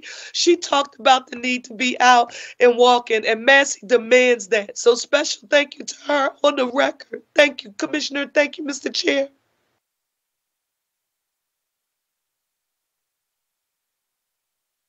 You're on mute, Mr. Chairman. Hold on.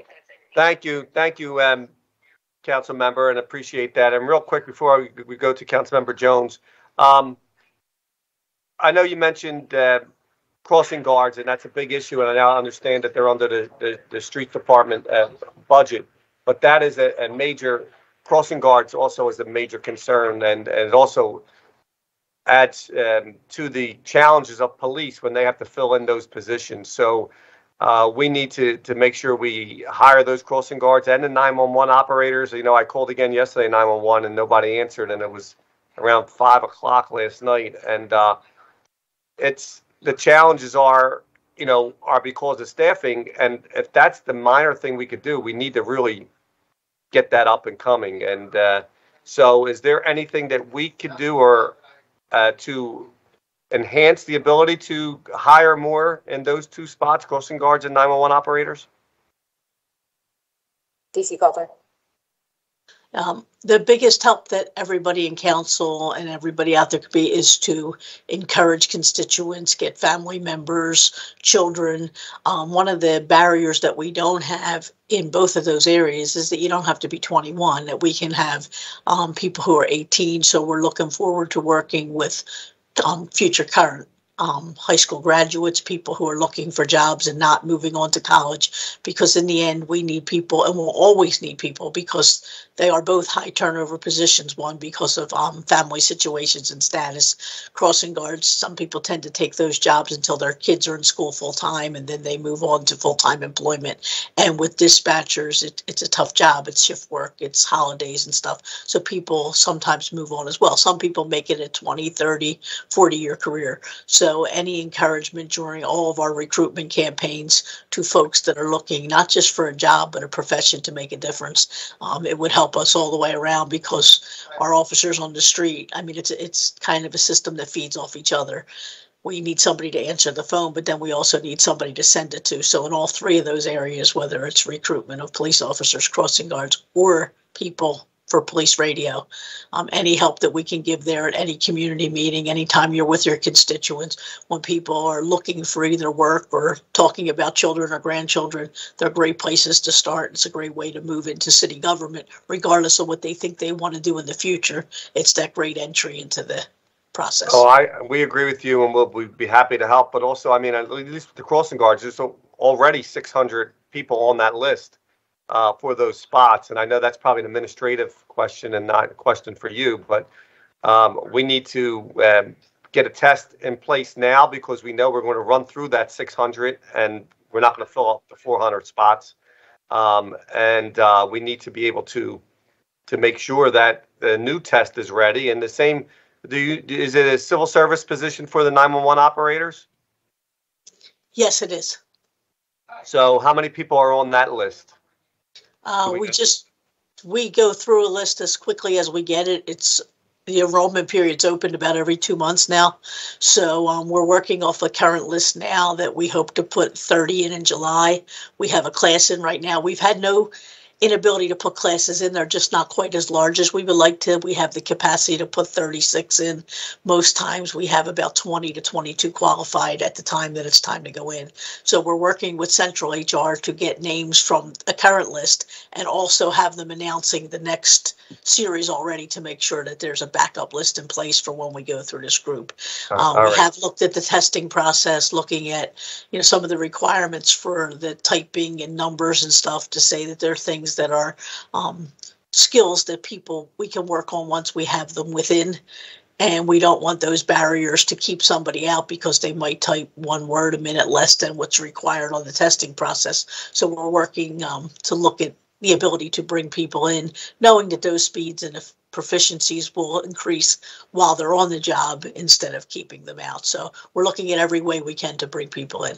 That's great. I think we need to do that with the crossing guards too, to get a new list up and running and started. So hopefully that'll also happen.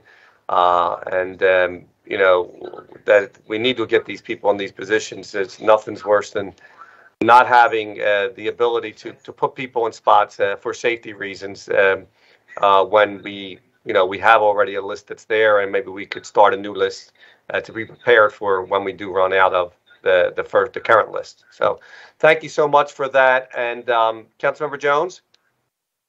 Thank you, Mr. Chairman. Commissioner, it's a quick question, but it probably requires a more lengthy answer. I'm wondering about logistically how you interface with other law enforcement groups within the city. So, for example, I know on state highways that we rely on the state police to kind of patrol those areas, but more succinctly with SEPTA, with the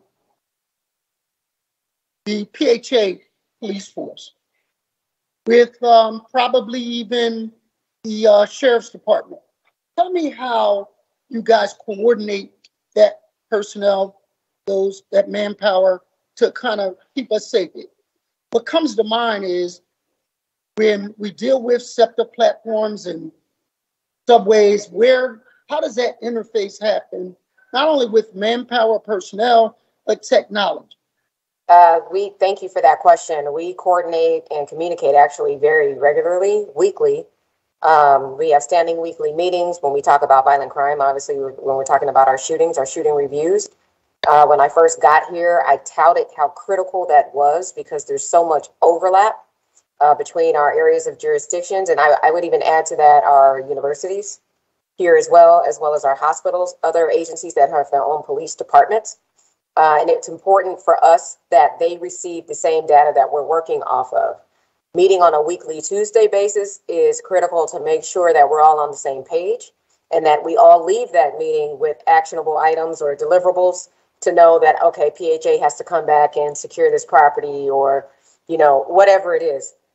As it relates to SEPTA, same thing. We have a great working relationship with them. When I think of our subways or whatever, immediately, sometimes as far as technology, we think of cameras. If there are critical incidences or other crimes that occur there, our people immediately contact SEPTA, get access through their cameras to assist with the investigations.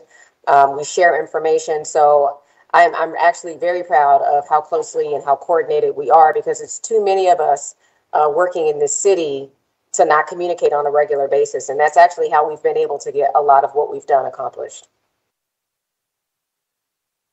Thank you, Commissioner. Thank you, Mr. Chairman. Thank you, Councilmember Jones. Councilmember Dom.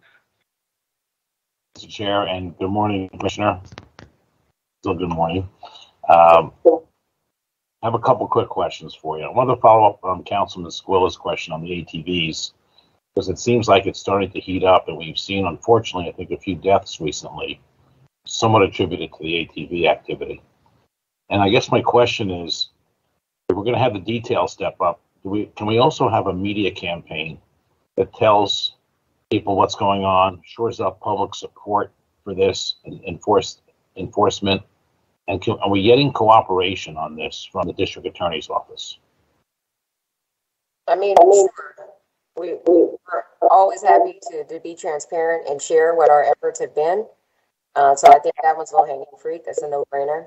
DC Gales or DC Nash, do you want to step in and talk about the follow up piece of that, the prosecution piece?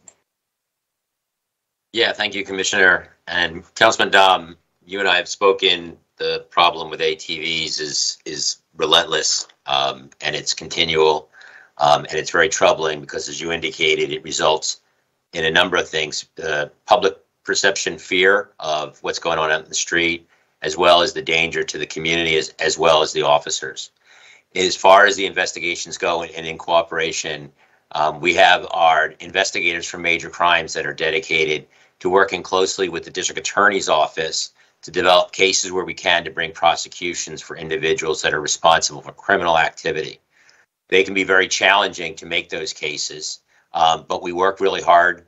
At the DA's office, District Attorney Krasner has dedicated ADA Chance Lee to specifically work closely with our investigators. So we have a direct connection with somebody who will not only be there to help us to guide through the case, but also to do the prosecution. And then on the on the prevention portion and getting the word out, I know that Deputy Dales we were continually reporting out on the number of confiscations. We do it in many different ways through, and I'll let Joel talk about it, but we do it through visually. We have the presence. We also look at where we try to anticipate where they're going to be. And Joel's really been the expert on this, so I'll turn this over at this point to Joel. You did pretty good, Ben. No, pretty much we utilize social media to let the community know the results of the detail. We also put out to the media as well to let them know that we are going to be running the detail during certain days, but I don't want to let the riders know when we are and when we're not going to implement the detail. So just to let you know, we will be running the detail more frequently. It's going to be not on the same days. We're going to mix it up. So that way we want to keep the riders off guard. But we are planning to run the detail throughout the summer. Okay, great. And I just want to mention that I guess it was last Wednesday night, I did a ride along on the 22nd. I saw you out there at DC Dales. And I'm just going to mention that I think I saw 7 shootings that occurred that night in a 4-hour period. But it's just horrible. It seemed like it's all related to drugs, by the way. I'm no expert, but that's what it seemed like to me. But I will tell you that I was very impressed, Commissioner and the Deputy Commissioners, with your team, with all the officers I came into contact with. They really made me proud to be a Philadelphian. They did a tremendously great job. They were unbelievable, professional. I saw everyone in action. It was really great to see, and I'm very proud of the police department. So thank you for all you're doing. I think we just need more of you, but thank you so much for all you're doing. Thank you. Thank you, sir. Yeah. Thanks. Appreciate you. Thank you.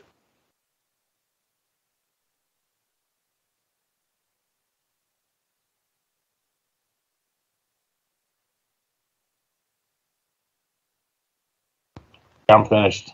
All right, thank you. Thank you, council member. Wasn't sure you were done there, but appreciate your questions. Is there any other questions for the commissioner or the police department? Seeing none, Commissioner Outlaw, thank you so much for your testimony and participation today.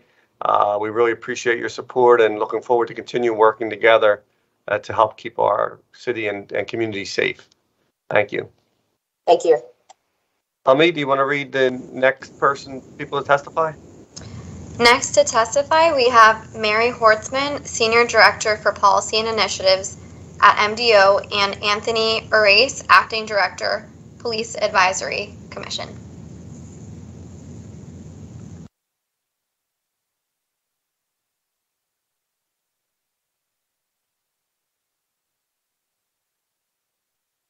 Chairman, you're on mute. All right, I guess there is no testimony on that. I guess if we have questions, I want to ask, questions for Mary, if you're available.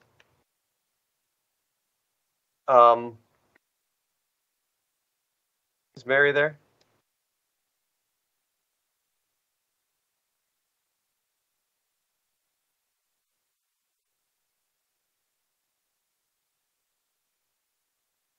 Hi, Mary. How are you? Hello, council member. How are you? Good, good. You heard from just going to follow up on the previous questions for hiring of 911 and crossing guards and the process of getting those folks in with the shortage of, we know the list for the crossing guards was somewhere around 600 on their current list. And we know there's over 400 openings. And then it sounded like for the 911 operators, they have an ongoing list, or they have a current list and they're preparing for a new list to try to start filling those. Are we doing the same for crossing guards, just prepare a new list? We are. So we're actually working with Central HR. Thank you for the question. We're working with Central HR to be able to have continuous postings or close to it. So we're always recruiting new crossing guards, and we're also working with them to do direct outreach to people who are currently on the list, so that we're really pushing this summer to recruit more crossing guards so that we're ready for next fall. Do we think we'll be able to get through this list this summer to try to fill those vacancies? We do expect to be able to get through the full list this summer and then be able to repost for new positions also this summer. So will we be having a test for the next list before the summer, before the end of the summer, to be able to do that? I'll have to double check if we require a test for crossing guards, but we do expect opportunity for folks to apply. Okay, so if you can let the chair and the council president know when they could start applying for the new list, because we do have a bunch of people interested through our schools. Our schools have reached out, parents, friends of parents, neighbors who will be willing to apply for these positions. And I know that, as you weed your way through the current list, that you're not going to be able to fill all the open positions that you have. So I think it's important to start that process so we could get that information out to those folks. And so they could start applying, and hopefully we could fill that and the 911 operator positions by the end of the summer, because it does become more of a burden on the police also, in that they have to make up for the lack of crossing guards and or if people aren't able to get through 911 to actually service those concerns. So thank you for that, and I appreciate it. Councilmember Jones. Thank you, Mr. Chair. I just want to first of all thank the Citizens Police Oversight Committee for transitioning into the new undertaking they're about to go through. A couple of details. One, have we worked out how their budget is going to be received? And B, how much we've agreed? There was some back and forth about the amounts. How close are we to compromise? Great. Thank you so much for the question, council member, and thank you for your leadership on standing up the Citizen Police Oversight Commission. I'll just want to add that I am here with Anthony Arachi, the acting director for the Citizen Police Oversight Commission, and so he may be able to provide more insight. But the administration is proposing $2.4 million and change for the FY2023 budget. So it's 2,570 in total, which represents a $1.5 million increase over 2 years ago. And so we are working with the Citizen Police Oversight Commissioners and staff to transition the operations of the Police Advisory Commission to the new independent office. And we welcome a dialogue with City Council on making sure that it's appropriately funded. Yeah, that's a good start, but we were thinking more north of $3 million. So let the negotiations begin. I think it's a justifiable negotiation because we want to give them the tools to be successful. What we don't want to do is hamstring a new commission to not be in competition for the best possible staff, best possible support staff, best possible investigators that will be needed to successfully meet the expectations of City Council and the entire city of Philadelphia. So we'll put a pin in that before we do our final vote. Well, that's going to be on my list of priorities to the administration. And then can we talk about how we're evolving Did the newly minted, voted on commissioners meet? No, we're not allowed to be in those meetings. They're trying to get their legs under them.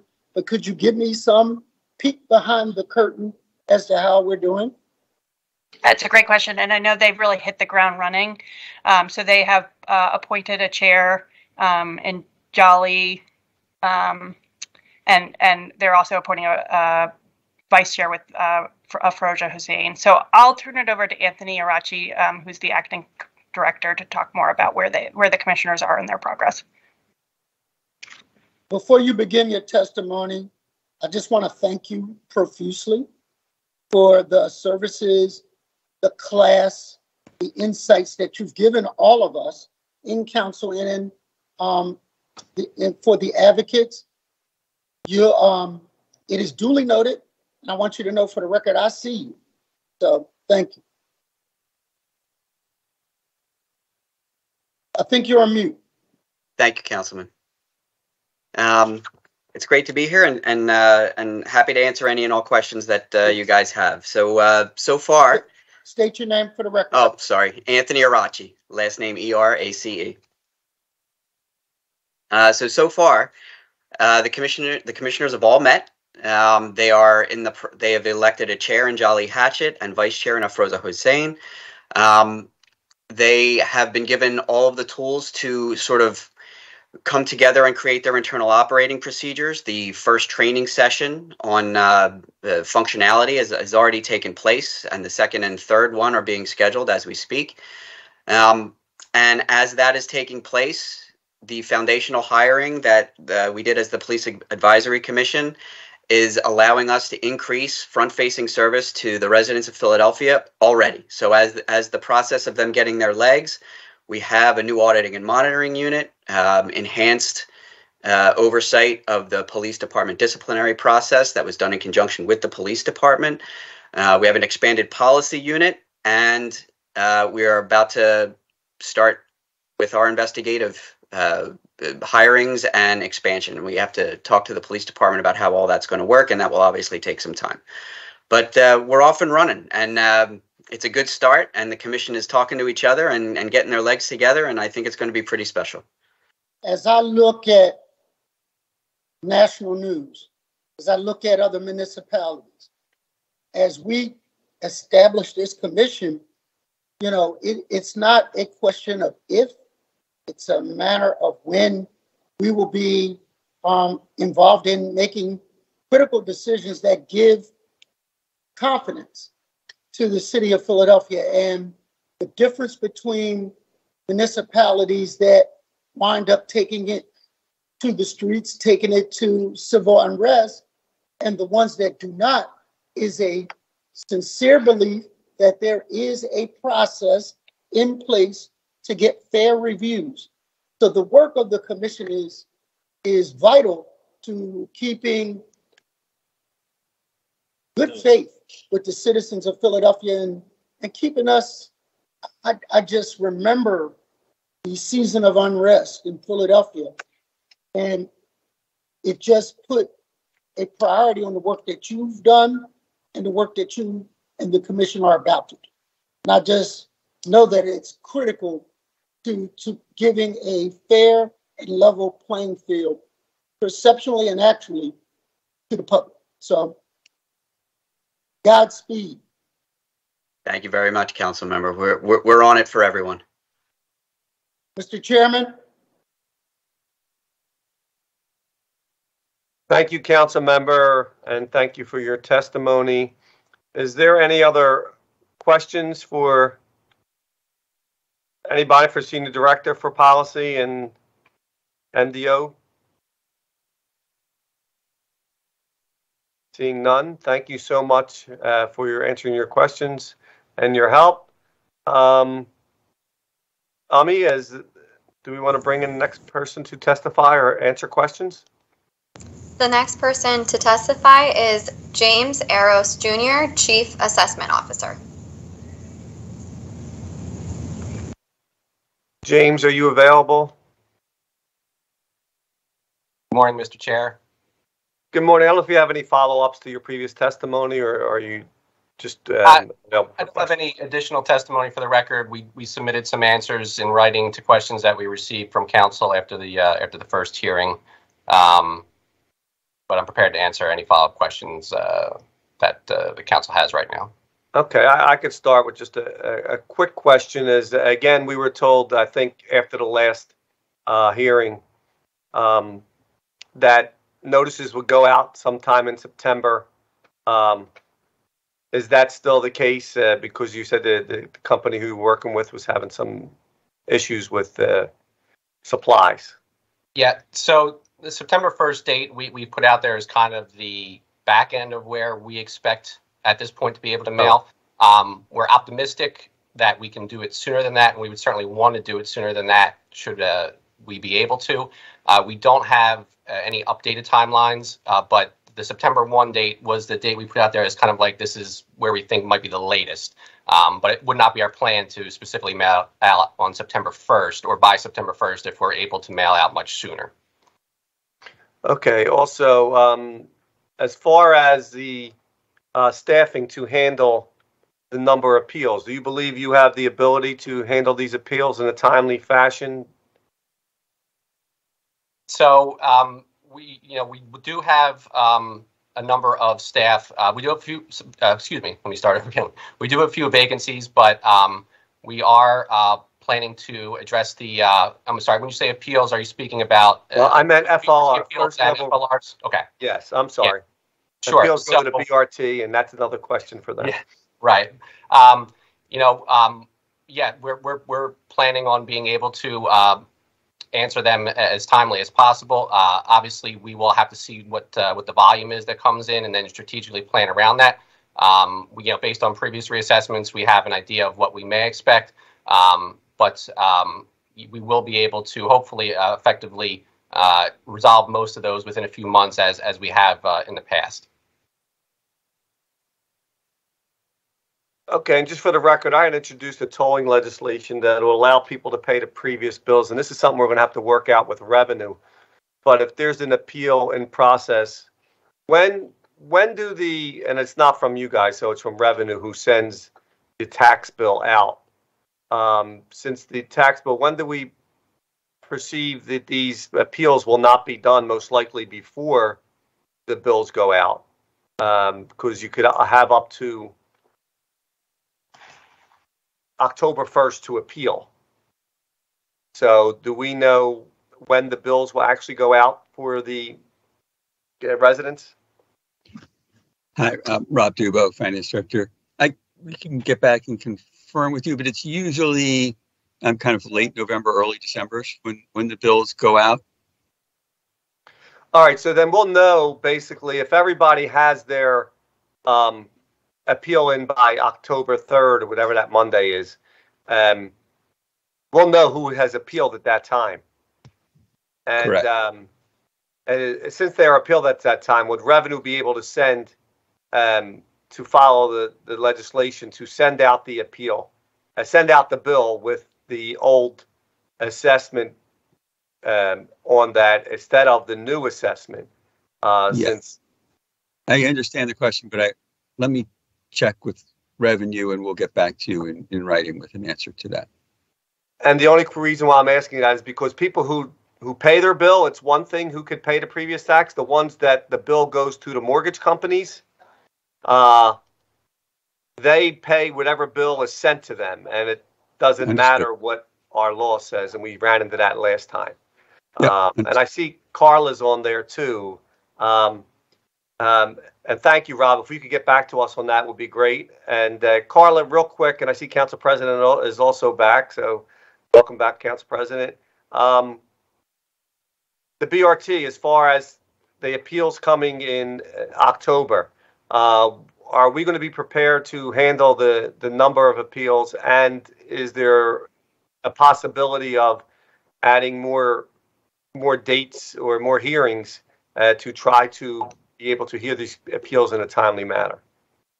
Yes, yes to all that. So for starters, we are actually encouraging everyone to file their appeal as soon as possible, just in case there's a delay in mailing the assessment notices. So that's one. So we'll take appeals as early as possible. That's best. Two, our history has shown us that we usually need approximately 3 to 5 more temp staff to be hired to handle this type of appeal filing volume. So we do expect to bring on temporary staff beginning in mid to late September to handling the processing and scheduling of the new incoming appeals. And actually the board, we've had preliminary meetings on going back to split hearing sessions come January. So we can have 6 oral hearings in a week rather than 3 oral hearings in a week, and maximize the appeal hearing schedule, and then reserve Fridays for those people that file non-oral appeals. Is there any legal ramifications if people appeal, say they appeal now for their assessment? When can those appeals be heard, or do we have to wait to a certain time to hear those appeals? Well, typically we start hearing in January 1 of that calendar year, but what's unique to this year, we actually have an opening in our appeal hearing calendar between October and December. So we have those slots open. We are encouraging people to file early, because if so, they can have a hearing this fall or winter instead of waiting until 2023. Yeah. That is great, because I think that's important. So we're going to request people to start filing those appeals as soon as possible, and hopefully they could get them heard before the end of the year, before the bills even go out, and then we can coordinate revenue to do that. So thank you so much. Council President, if you want to take over. Councilman Squilla, I'm actually enjoying you so much chairing this hearing. I think I'll just let you go. No, I'm just kidding. But Councilman, thank you so much. I appreciate you for filling in. We had an unexpected issue we had to deal with, but I appreciate you so much for filling in for us. Thank you. And Mr. Harris and Ms. Pagan, I did have one, I think I had one question, but before I ask that, Chair recognizes Councilwoman Carolyn Sanchez. Thank you, Council President. I know we got our responses back from some of the questions that were asked, but some of the questions that I asked were not addressed there, which were what were some of the legal parameters or access points. Maybe this question is for Rob about us accepting these assessments, our ability to smooth them out over several years. There were several legal questions, and I believe you guys were getting a legal opinion that you would share with council. I have not seen that, so. Okay, let me make sure that did get over, because law, I think what the answer said, the law said that we cannot smooth out over years, that would be a uniformity clause issue. Oh, and we got a legal opinion to that Yeah. effect. Yes. And even though we were delayed 3 years, I mean, you smoothed out a tax cut for a certain degree over 3 years by delaying. Yeah, but that's because we weren't taking assessments that we had and smoothing them out over time. I think when you do that, then that's what creates the problem. So, Rob, you've seen the map, and look, we know certain areas have grown. The map tells a story that is not a good story around how Black and brown areas are impacted versus the rest of the city. What are the possibilities of us saying we're going to go back in 60 days and change these numbers? What are the possibilities? What are our options? Because look, I'm very firm and secure in that council is going to put together all the relief measures to protect people, and districts like mine will be protected because if we go increase the homestead and so forth. But residents of West Philadelphia whose properties went up 150% and their property is worth $350,000 are not going to see the same relief as neighborhoods of Hunting Park and others. I mean, this is a very problematic map on its surface. What do you think of the map when you see the map? Yeah, no, I agree with you that there are definitely places where you want to figure out how to provide as much relief as possible, given what the map is showing, in terms of increased assessments in areas with lower income or areas, with higher percents of Black and Brown property owners. So I know we're gonna. Sorry, go ahead. Yeah, I know we're gonna keep the debating the formula. It is really hard for me to accept. And again, not debating the value increase on some of land and some of the structure. We can debate land value, which I'm in favor of, versus what we use in terms of structure. But the amount of increase in neighborhoods and the little smoothing that happened in other neighborhoods is so glaring. Why did that happen? Is that South Philly and Northeast were like almost untouched, and then the core of the city, where we have neighborhoods in transition, literally house by house, that reality is different. I mean, how do we accept this on face value? Yeah, and I mean, I think that has to do, and I'll let Jake chime in too. I think it has to do with kind of the relationship of where assessments were in certain areas versus what was happening with values, given where the market was going. I think that's what's driving it. But I mean, AJ, if there's something you want to add to that. No, I think that captures most of the explanation. The city has seen substantial growth. That growth was not uniformly distributed throughout the city. So if you look at an aggregate number, that's going to reflect differently in different areas of the city. And the growth in the market overall, compared with growth in assessments, some of that will be captured by result of areas that may have been undervalued in relative to level of assessment prior to this reassessment. So those are the main factors that would account for some of the increases in assessment. If I'm a conspiracist, which I'm not, I would say that because of your land reassessment before, where South Philly and Northeast and others were captured before, I would say that whatever formula you use, again, we're going to keep debating the formula, then you did not increase those areas as much because you did the land, because that's what it looks like. It looks like, we went through the commercial, we went through the land. When people got their land assessments in South Philly, they went berserk. And now they get their assessment. It's sort of like we hold them harmless. We hold the folks who got the land increase. If you're a conspiracist, right? I'm trying not to be, because I want us to get to an accurate assessment. I think this is an important part of the health and the predictability of our future budgets, let alone the increase to the school district. But the way that it again, the map is the map. It's a bad map. I mean, and not arguing the map, but they weren't held harmless. I mean, they also had increases that they weren't as big as increases in the other area, but there's no council district that didn't see substantial increases. Yeah, I mean, again, and their increases still are not close to their actual sale values in comparison to the others.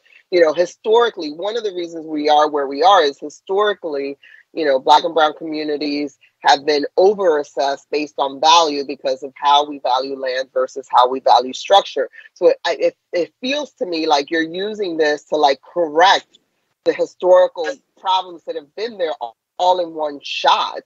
As opposed to, what formula, because you developed the formula. So, right, this is not a creation of somebody from the outside. You come up with a formula where you have to take into consideration the context of a 3-year delay, the historical discrimination that has happened, and then you try to put it all together and you get a map that looks just as bad, if not worse. Again, want to capture value, but it really feels so unfair. And again, districts like mine, and I have all the faith this council will do what it always has to do in terms of relief measures. But I just think, I was hoping that this would look differently and feel differently. And it just doesn't seem fair. And again, I'm very concerned about those neighborhoods where even at 90,000 homestead and whatever else we do, folks on those fixed incomes are going to be hit the hardest. So thank you very much, Council President. Thank you very much, Rob. We'll continue to debate this formula, make sure we don't have unrealized abatement value and all these other things. And we'll, as Council President said, we'll have to do what we got to do. Thank you. Thank you, Council President. Thank you. Thank you. Thank you, Councilwoman. Actually, I want to follow up on Councilwoman's question. One thing in particular, I know the Councilwoman for years has been dealing with side yards and for residents, long-term residents, people that have essentially taken the responsibility, irrespective of ownership, that deal with these side yards, and it's been recognized. And then eventually we've been in a position using a land bank or some other tool to actually get that into the ownership of those individuals for continued gardens and side yards. Those people at the time did not know that there would be a significant spike in the cost of land versus improvements. So we're now starting to hear some concerns raised. Well, I own this side yard, it's now extremely expensive for taxes. I'm concerned. I'm not sure I want to keep this, but we want them to keep it. And I don't like to make work for people, but could there be a possibility that individuals that got a side yard, and this might sound a little goofy, but I'm just dealing with the practical realities of these neighborhoods and folks that deal, that if a person registered the property that they got as a side yard and have every intention to keep it as a side yard garden, that there can be a specific category where they wouldn't be taxed as a parcel of land where some speculator or some other developer or whomever was eventually going to develop the land. Would that be too much to ask to even entertain? And understandably, the person would have to be registered as a registered side yard, garden side yard, the whole 9 yards. And again, I'm not trying to make work for people. But these people, they got these lots. And I reference Councilwoman because she's been beating me and everybody else over the head forever, trying to get these people these side yards. And now they're getting hit with these crazy tax bills potentially. I guess I'm asking Mr. Arrows that question. I know he said, why is he asking me this question? But I got to ask somebody, right? No, that's so I think there's two parts here. There's an assessment piece and then there's a tax policy piece. So from the assessment side, if somebody has what we would consider a side yard, in some cases a side yard might be a small sliver of land, or it might be a house full lot that was demolished next door that they've just maintained over the years, and community garden, or they hold events for the neighbors or whatever. But it's in some cases a private owner's name. They've gotten it over the years, perhaps. So a property like that, where there is no implicit deed restriction or the restriction on the ability of the owner to resell it for what may be a lot across the street that a developer bought, what they paid for it.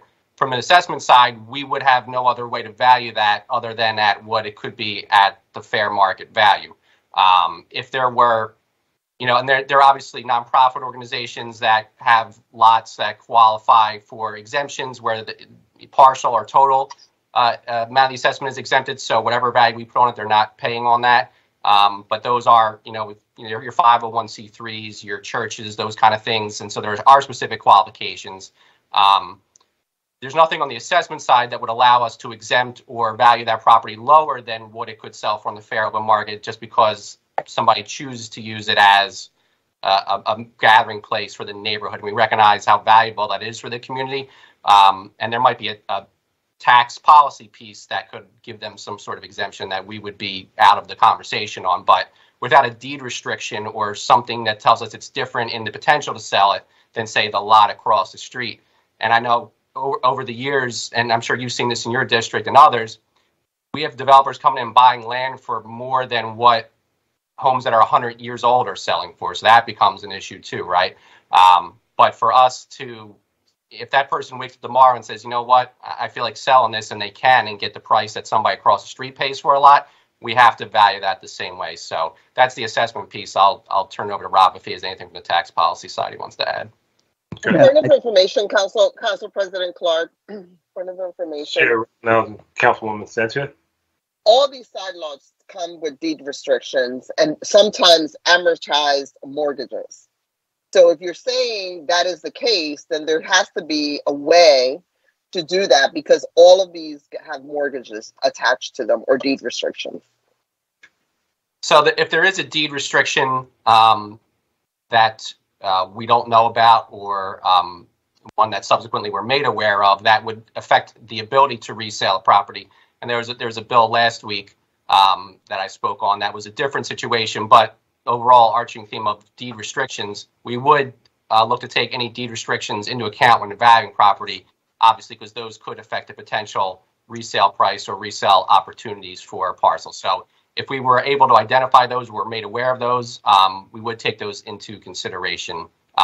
We're not always made aware ahead of time that certain parcels have a deed restriction, and with 500 and plus thousand properties in the city, reading every deed is not something we do as well, as properties sell all the time. But if folks own these properties, or the council districts, the representatives want to reach out to us, we have a better ability now than we have in the past to keep track of these sort of deed restricted properties for whatever reason there's a deed restriction, and we would certainly look to use that in our valuation process if we're made aware of it. But I guess we're going to have to ask everybody, Council President Clark, to do initial review, right, and create this category. I appreciate you bringing this up, because for residents in South Kensington, that was it is a huge issue, because some of these properties are now $80,000, $90,000, and they're just side lots. So thank you very much, Council President, for bringing that up and putting it on the record. Thank you. Yeah, you're welcome. Now, I've been getting the calls too. I'm sure you have. And thank you for the deed restriction question. I know we did that a couple of years ago, because a lot of the development, nonprofit, or the affordable housing initiatives, we adjusted because of the deed restriction and the resale value of those properties. And thank you all for working with us on that. So if you can just give it a little more thought, I know I'm hitting you cold on this one, but it sounds like we might be able to figure something out. I'm just, you want to encourage people to take care of these properties. They have no interest whatsoever. And if at some point they do sell it for some exorbitant number and break the deed restriction, then we have to figure out a way. So, and Rob, I didn't know if you had anything to add from the tax policy. I think I hear what you want to do. I don't want to give an answer. I got you. So I'd like to work with revenue and law and figure out some options and get back to you, obviously quickly, because we're in the process. That's fine. Yeah, no, I understand. One last one. So, maybe a lot to it, may not be a lot. We're getting the calls, as we always do when there's tax increases for real estate, about these. Some people would say anomalies. Some people would say inconsistencies in assessments on same blocks. Who do I refer these people to, other than my staff, right? Because people are now saying, well, I don't understand it. Why is this assessment on that property? And you got some people who are actually going online, looking at blocks and seeing the different assessments. Have you all, before you release your assessments, done an analysis on what you're getting ready to put out to see if there are any inconsistencies or anomalies as it relates to your assessment process in these various neighborhoods? Yeah, so we do a standard set of performance measures at the beginning and at the end of any reassessment that we do. In some cases, an anomaly is the fact of us needing to catch up on some of the data. So if a property was recently renovated and we didn't get a permit, or we haven't had a chance to revalue that, that's coming down the line. But at the time an assessment is released, it may not reflect that. And in some cases, folks will say, well, I'm the same as these, but there might be slight variances, or we would have data that says, here's a difference between your property and your neighbors, that we value it differently. That would explain it. And then occasionally there may be a case where either through a clerical error or a keystroke error that there was a value that needs to get adjusted to a different number, and it should be more in line with other neighbors. So, if somebody adds a 0 or 2 or something like that, we could adjust those outside of any formal or informal appeal process. Or if we come across it ourselves without even being made aware of it, we would go and adjust that. But in some cases, there's the variances are large, in some cases not, and often that's attributable to differences about the property that we have in our database. But the neighbors know what goes on their blocks better than anybody else, so they know who did an unpermitted renovation, they know who bumped out their kitchen and added this and that, and they don't want to rat their neighbors out, but we do get folks that email us and say, my neighbor did this and that, you need to raise their assessment. And we can't take somebody's word on it without us actually getting some information that it actually happened. But that does certainly account for some of the perceived inequities that folks have, or that they think that they see when they look at the assessments. Okay. All right. So I'll just tell them to call that. What's that 99200 number? What's that number? Yeah, 686-9200 is the OPA and revenue hotline number. And if they want to file for the first level review once that's available, or file right now with the BRT, they can do that if they think their value is out of line from where it should be. Okay. All right. Thank you. I don't have any more questions. Are any other questions from members of the committee? Don't see any. Oh, wait a minute. I wanted to follow up. Hold on, Ms. Pagan. You got to get elected before you can answer. No, I'm sorry. Go ahead. Go ahead. Sorry, I just wanted to, it's kind of hard to jump in on all this remote hearing, but I just wanted to follow up to one of the questions that Councilman Squilla had, and then I know that Rob DeBow was working on. Usually the BRT sends a monthly fee to the Department of Revenue, and that's how people's tax bills are flagged to show they have a pending an appeal.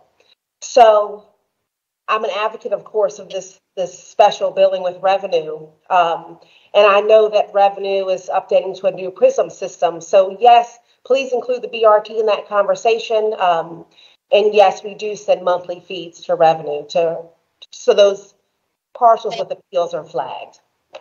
That's all. Oh. Thank you, Carla. That's good to know, because I guess during the hearing, maybe we could have both you and Revenue testify on how we could get that to work. Okay, great. Thank you. Thanks. Thank you, Ms. Pagan. Thank you, Councilman. Chair recognizes Councilman Dunn. Thank you, Council President. Welcome, sir.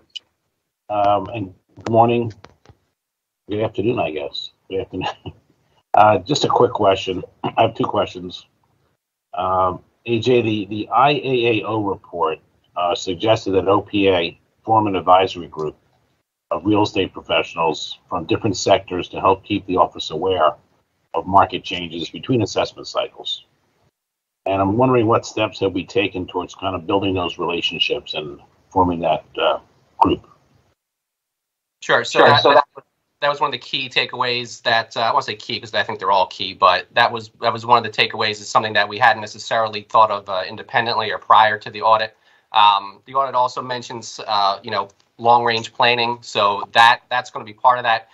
Right now we have good resources available. I think for the commercial industrial sectors. The residential side, I would say it's hard to get that one resource that is knowledgeable about the whole city. But I think that is where, based on just our own experience and what we've seen from the report, that's somewhere where I think we can build out. Obviously, we do a lot of research and reading, studies and articles that are published from external sources about the market and what it's doing and influences. But we have much more communication and resources dedicated right now to getting information from the commercial sector than residential. So I think, along with the IAAO's recommendation, that's something we will look to build upon in the hopefully near future, but in the coming years for certain. Okay, thank you. And the next question may not be for you, it might be for Rob DeBow. I know that many of our office buildings in the core of the city seem not that occupied. They're still vacant.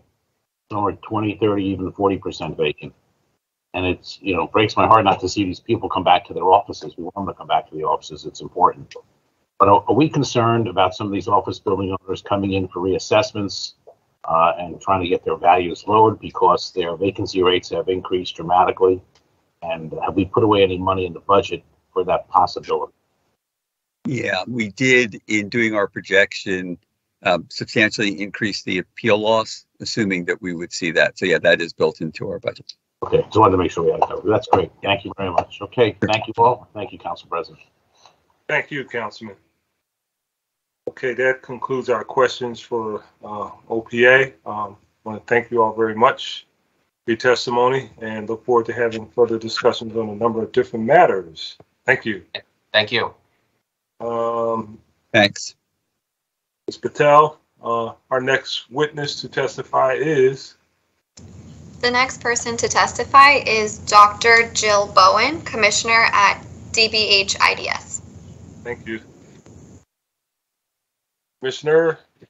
Good afternoon. How are you? Doing well. I am here today with the Deputy Commissioners, Dr. Pritchett and Dr. Wright, and other members of the leadership team to answer any follow-up questions. Okay. I actually didn't have a follow-up question. Are there any members of the committee that had follow-up questions to Dr. Bowen and her team? Dr. Bowen, sorry to tell you, right now, we don't have any questions for you. I know that's breaking you up right about now. No, that's fine. We have available, and we intend to be doing a briefing for City Council members shortly. All right. Were there any follow-up? As I recall earlier, I know we had a rather extensive conversation with you. Were there any follow-ups that were requested by members of the committee at your last? They were submitted. They were submitted, yeah. Have you? In writing. They were submitted in writing. Got it. You followed up in writing? Yes, we did. Mm-hmm. Okay. All right. Well, thank you. I appreciate that. Appreciate that very much. Thank you. Now I have a little bit of, thank you. Hold on. Dr. Bowen, Councilman Dom does have a question. Thank you, Council President. I didn't want to let you get away, Dr. Bowen, without at least a question here. So you may not have the answer for me today, but you can get it to us. I'm just curious to know how much of your budget, in terms of dollars and also in terms of the percentage of your budget, is committed to the Kensington-related work. I don't expect you to have the answer right now, but if you could get it to us, that'd be appreciated. Great, we'll do that. Thank you. Thank you very much. Thank you, Council President. Thank you. Okay, well, thank you very much, Dr. Bowen and your team, and thank you for your follow-up in writing to the question to the members of the committee. Appreciate it. To my colleagues, we're going to take a little bit of in-house housekeeping.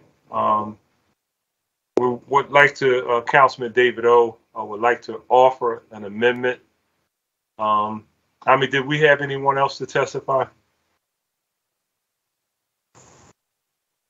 No, Council President, we don't.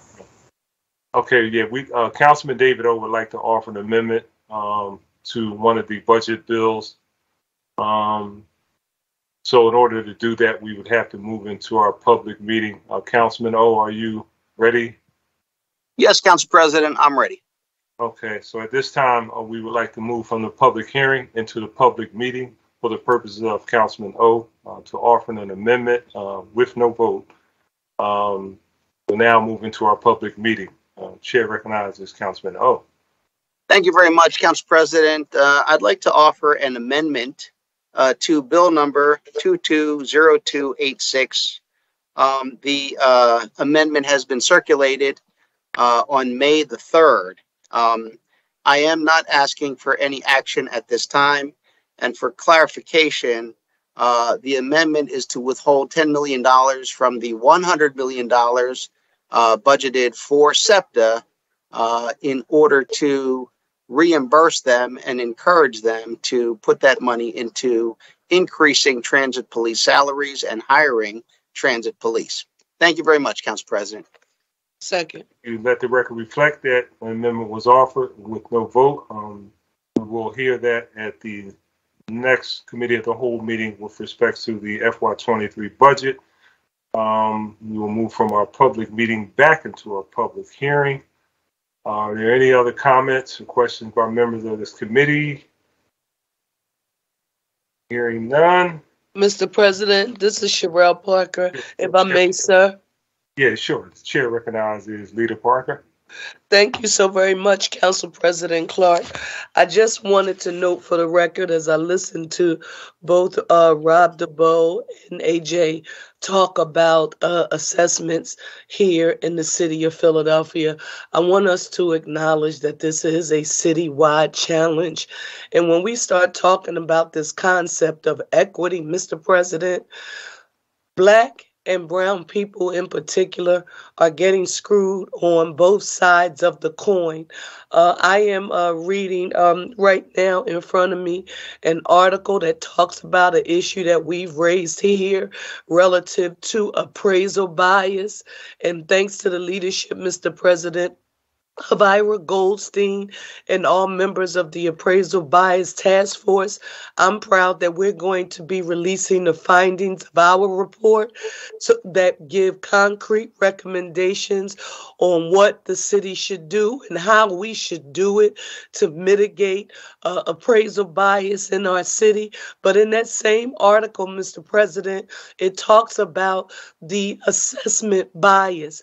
And in areas like the 9th Councilmatic District and the 6th Councilmatic District in particular, when we look at that map, although this is a citywide issue, Mr. President, many of these assessments, they are being inflated by investors out of town, buying houses that become vacant because of reverse mortgages and many other predatory practices. And in some instances, Mr. President, they are almost willing to double the amount that they are paying for these properties. So I just wanted to get that on the record. Councilmember Johnson has introduced a comprehensive Save Your Homes legislative package of recommendations for how we as a council can work to mitigate this impact on residents across the city. Councilman O'Neill has introduced the proposed increase of the homestead to $90,000. And I just wanted to get on the record, Mr. President, that this is impacting Philadelphians from all walks of life in neighborhoods across the city. Thank you, Mr. President, and I apologize. It sounds much worse than it is. It's not COVID. It's only allergies and hay fever, but I usually get this about 2 or 3 times a year. So thank you for your patience, Mr. President. Thank you, Councilwoman. I'm glad you said that because I was going to get you on that phone as soon as I hung up to make sure you were okay. I'm glad to hear that it's only allergies. Thank you. Councilwoman, can you make sure that we get that report circulated so we can all have an opportunity to review it when it's available? Yes, Mr. President. Thank you. We appreciate that. So with there are no additional questions or comments, this committee will stand in recess until Wednesday, June 8th at 10 a.m., at which time we will reconvene on Microsoft's Teams. To the colleagues, we will be having significant levels of conversations. So hopefully at that point in time, at the 8th, we'll be in a position to start taking action on some of the legislative items before us for the FY2023 budget. Thank you all very much. Thank you, witnesses, for your testimony. Thank you, colleagues. And again, please be safe. Thank you all very much.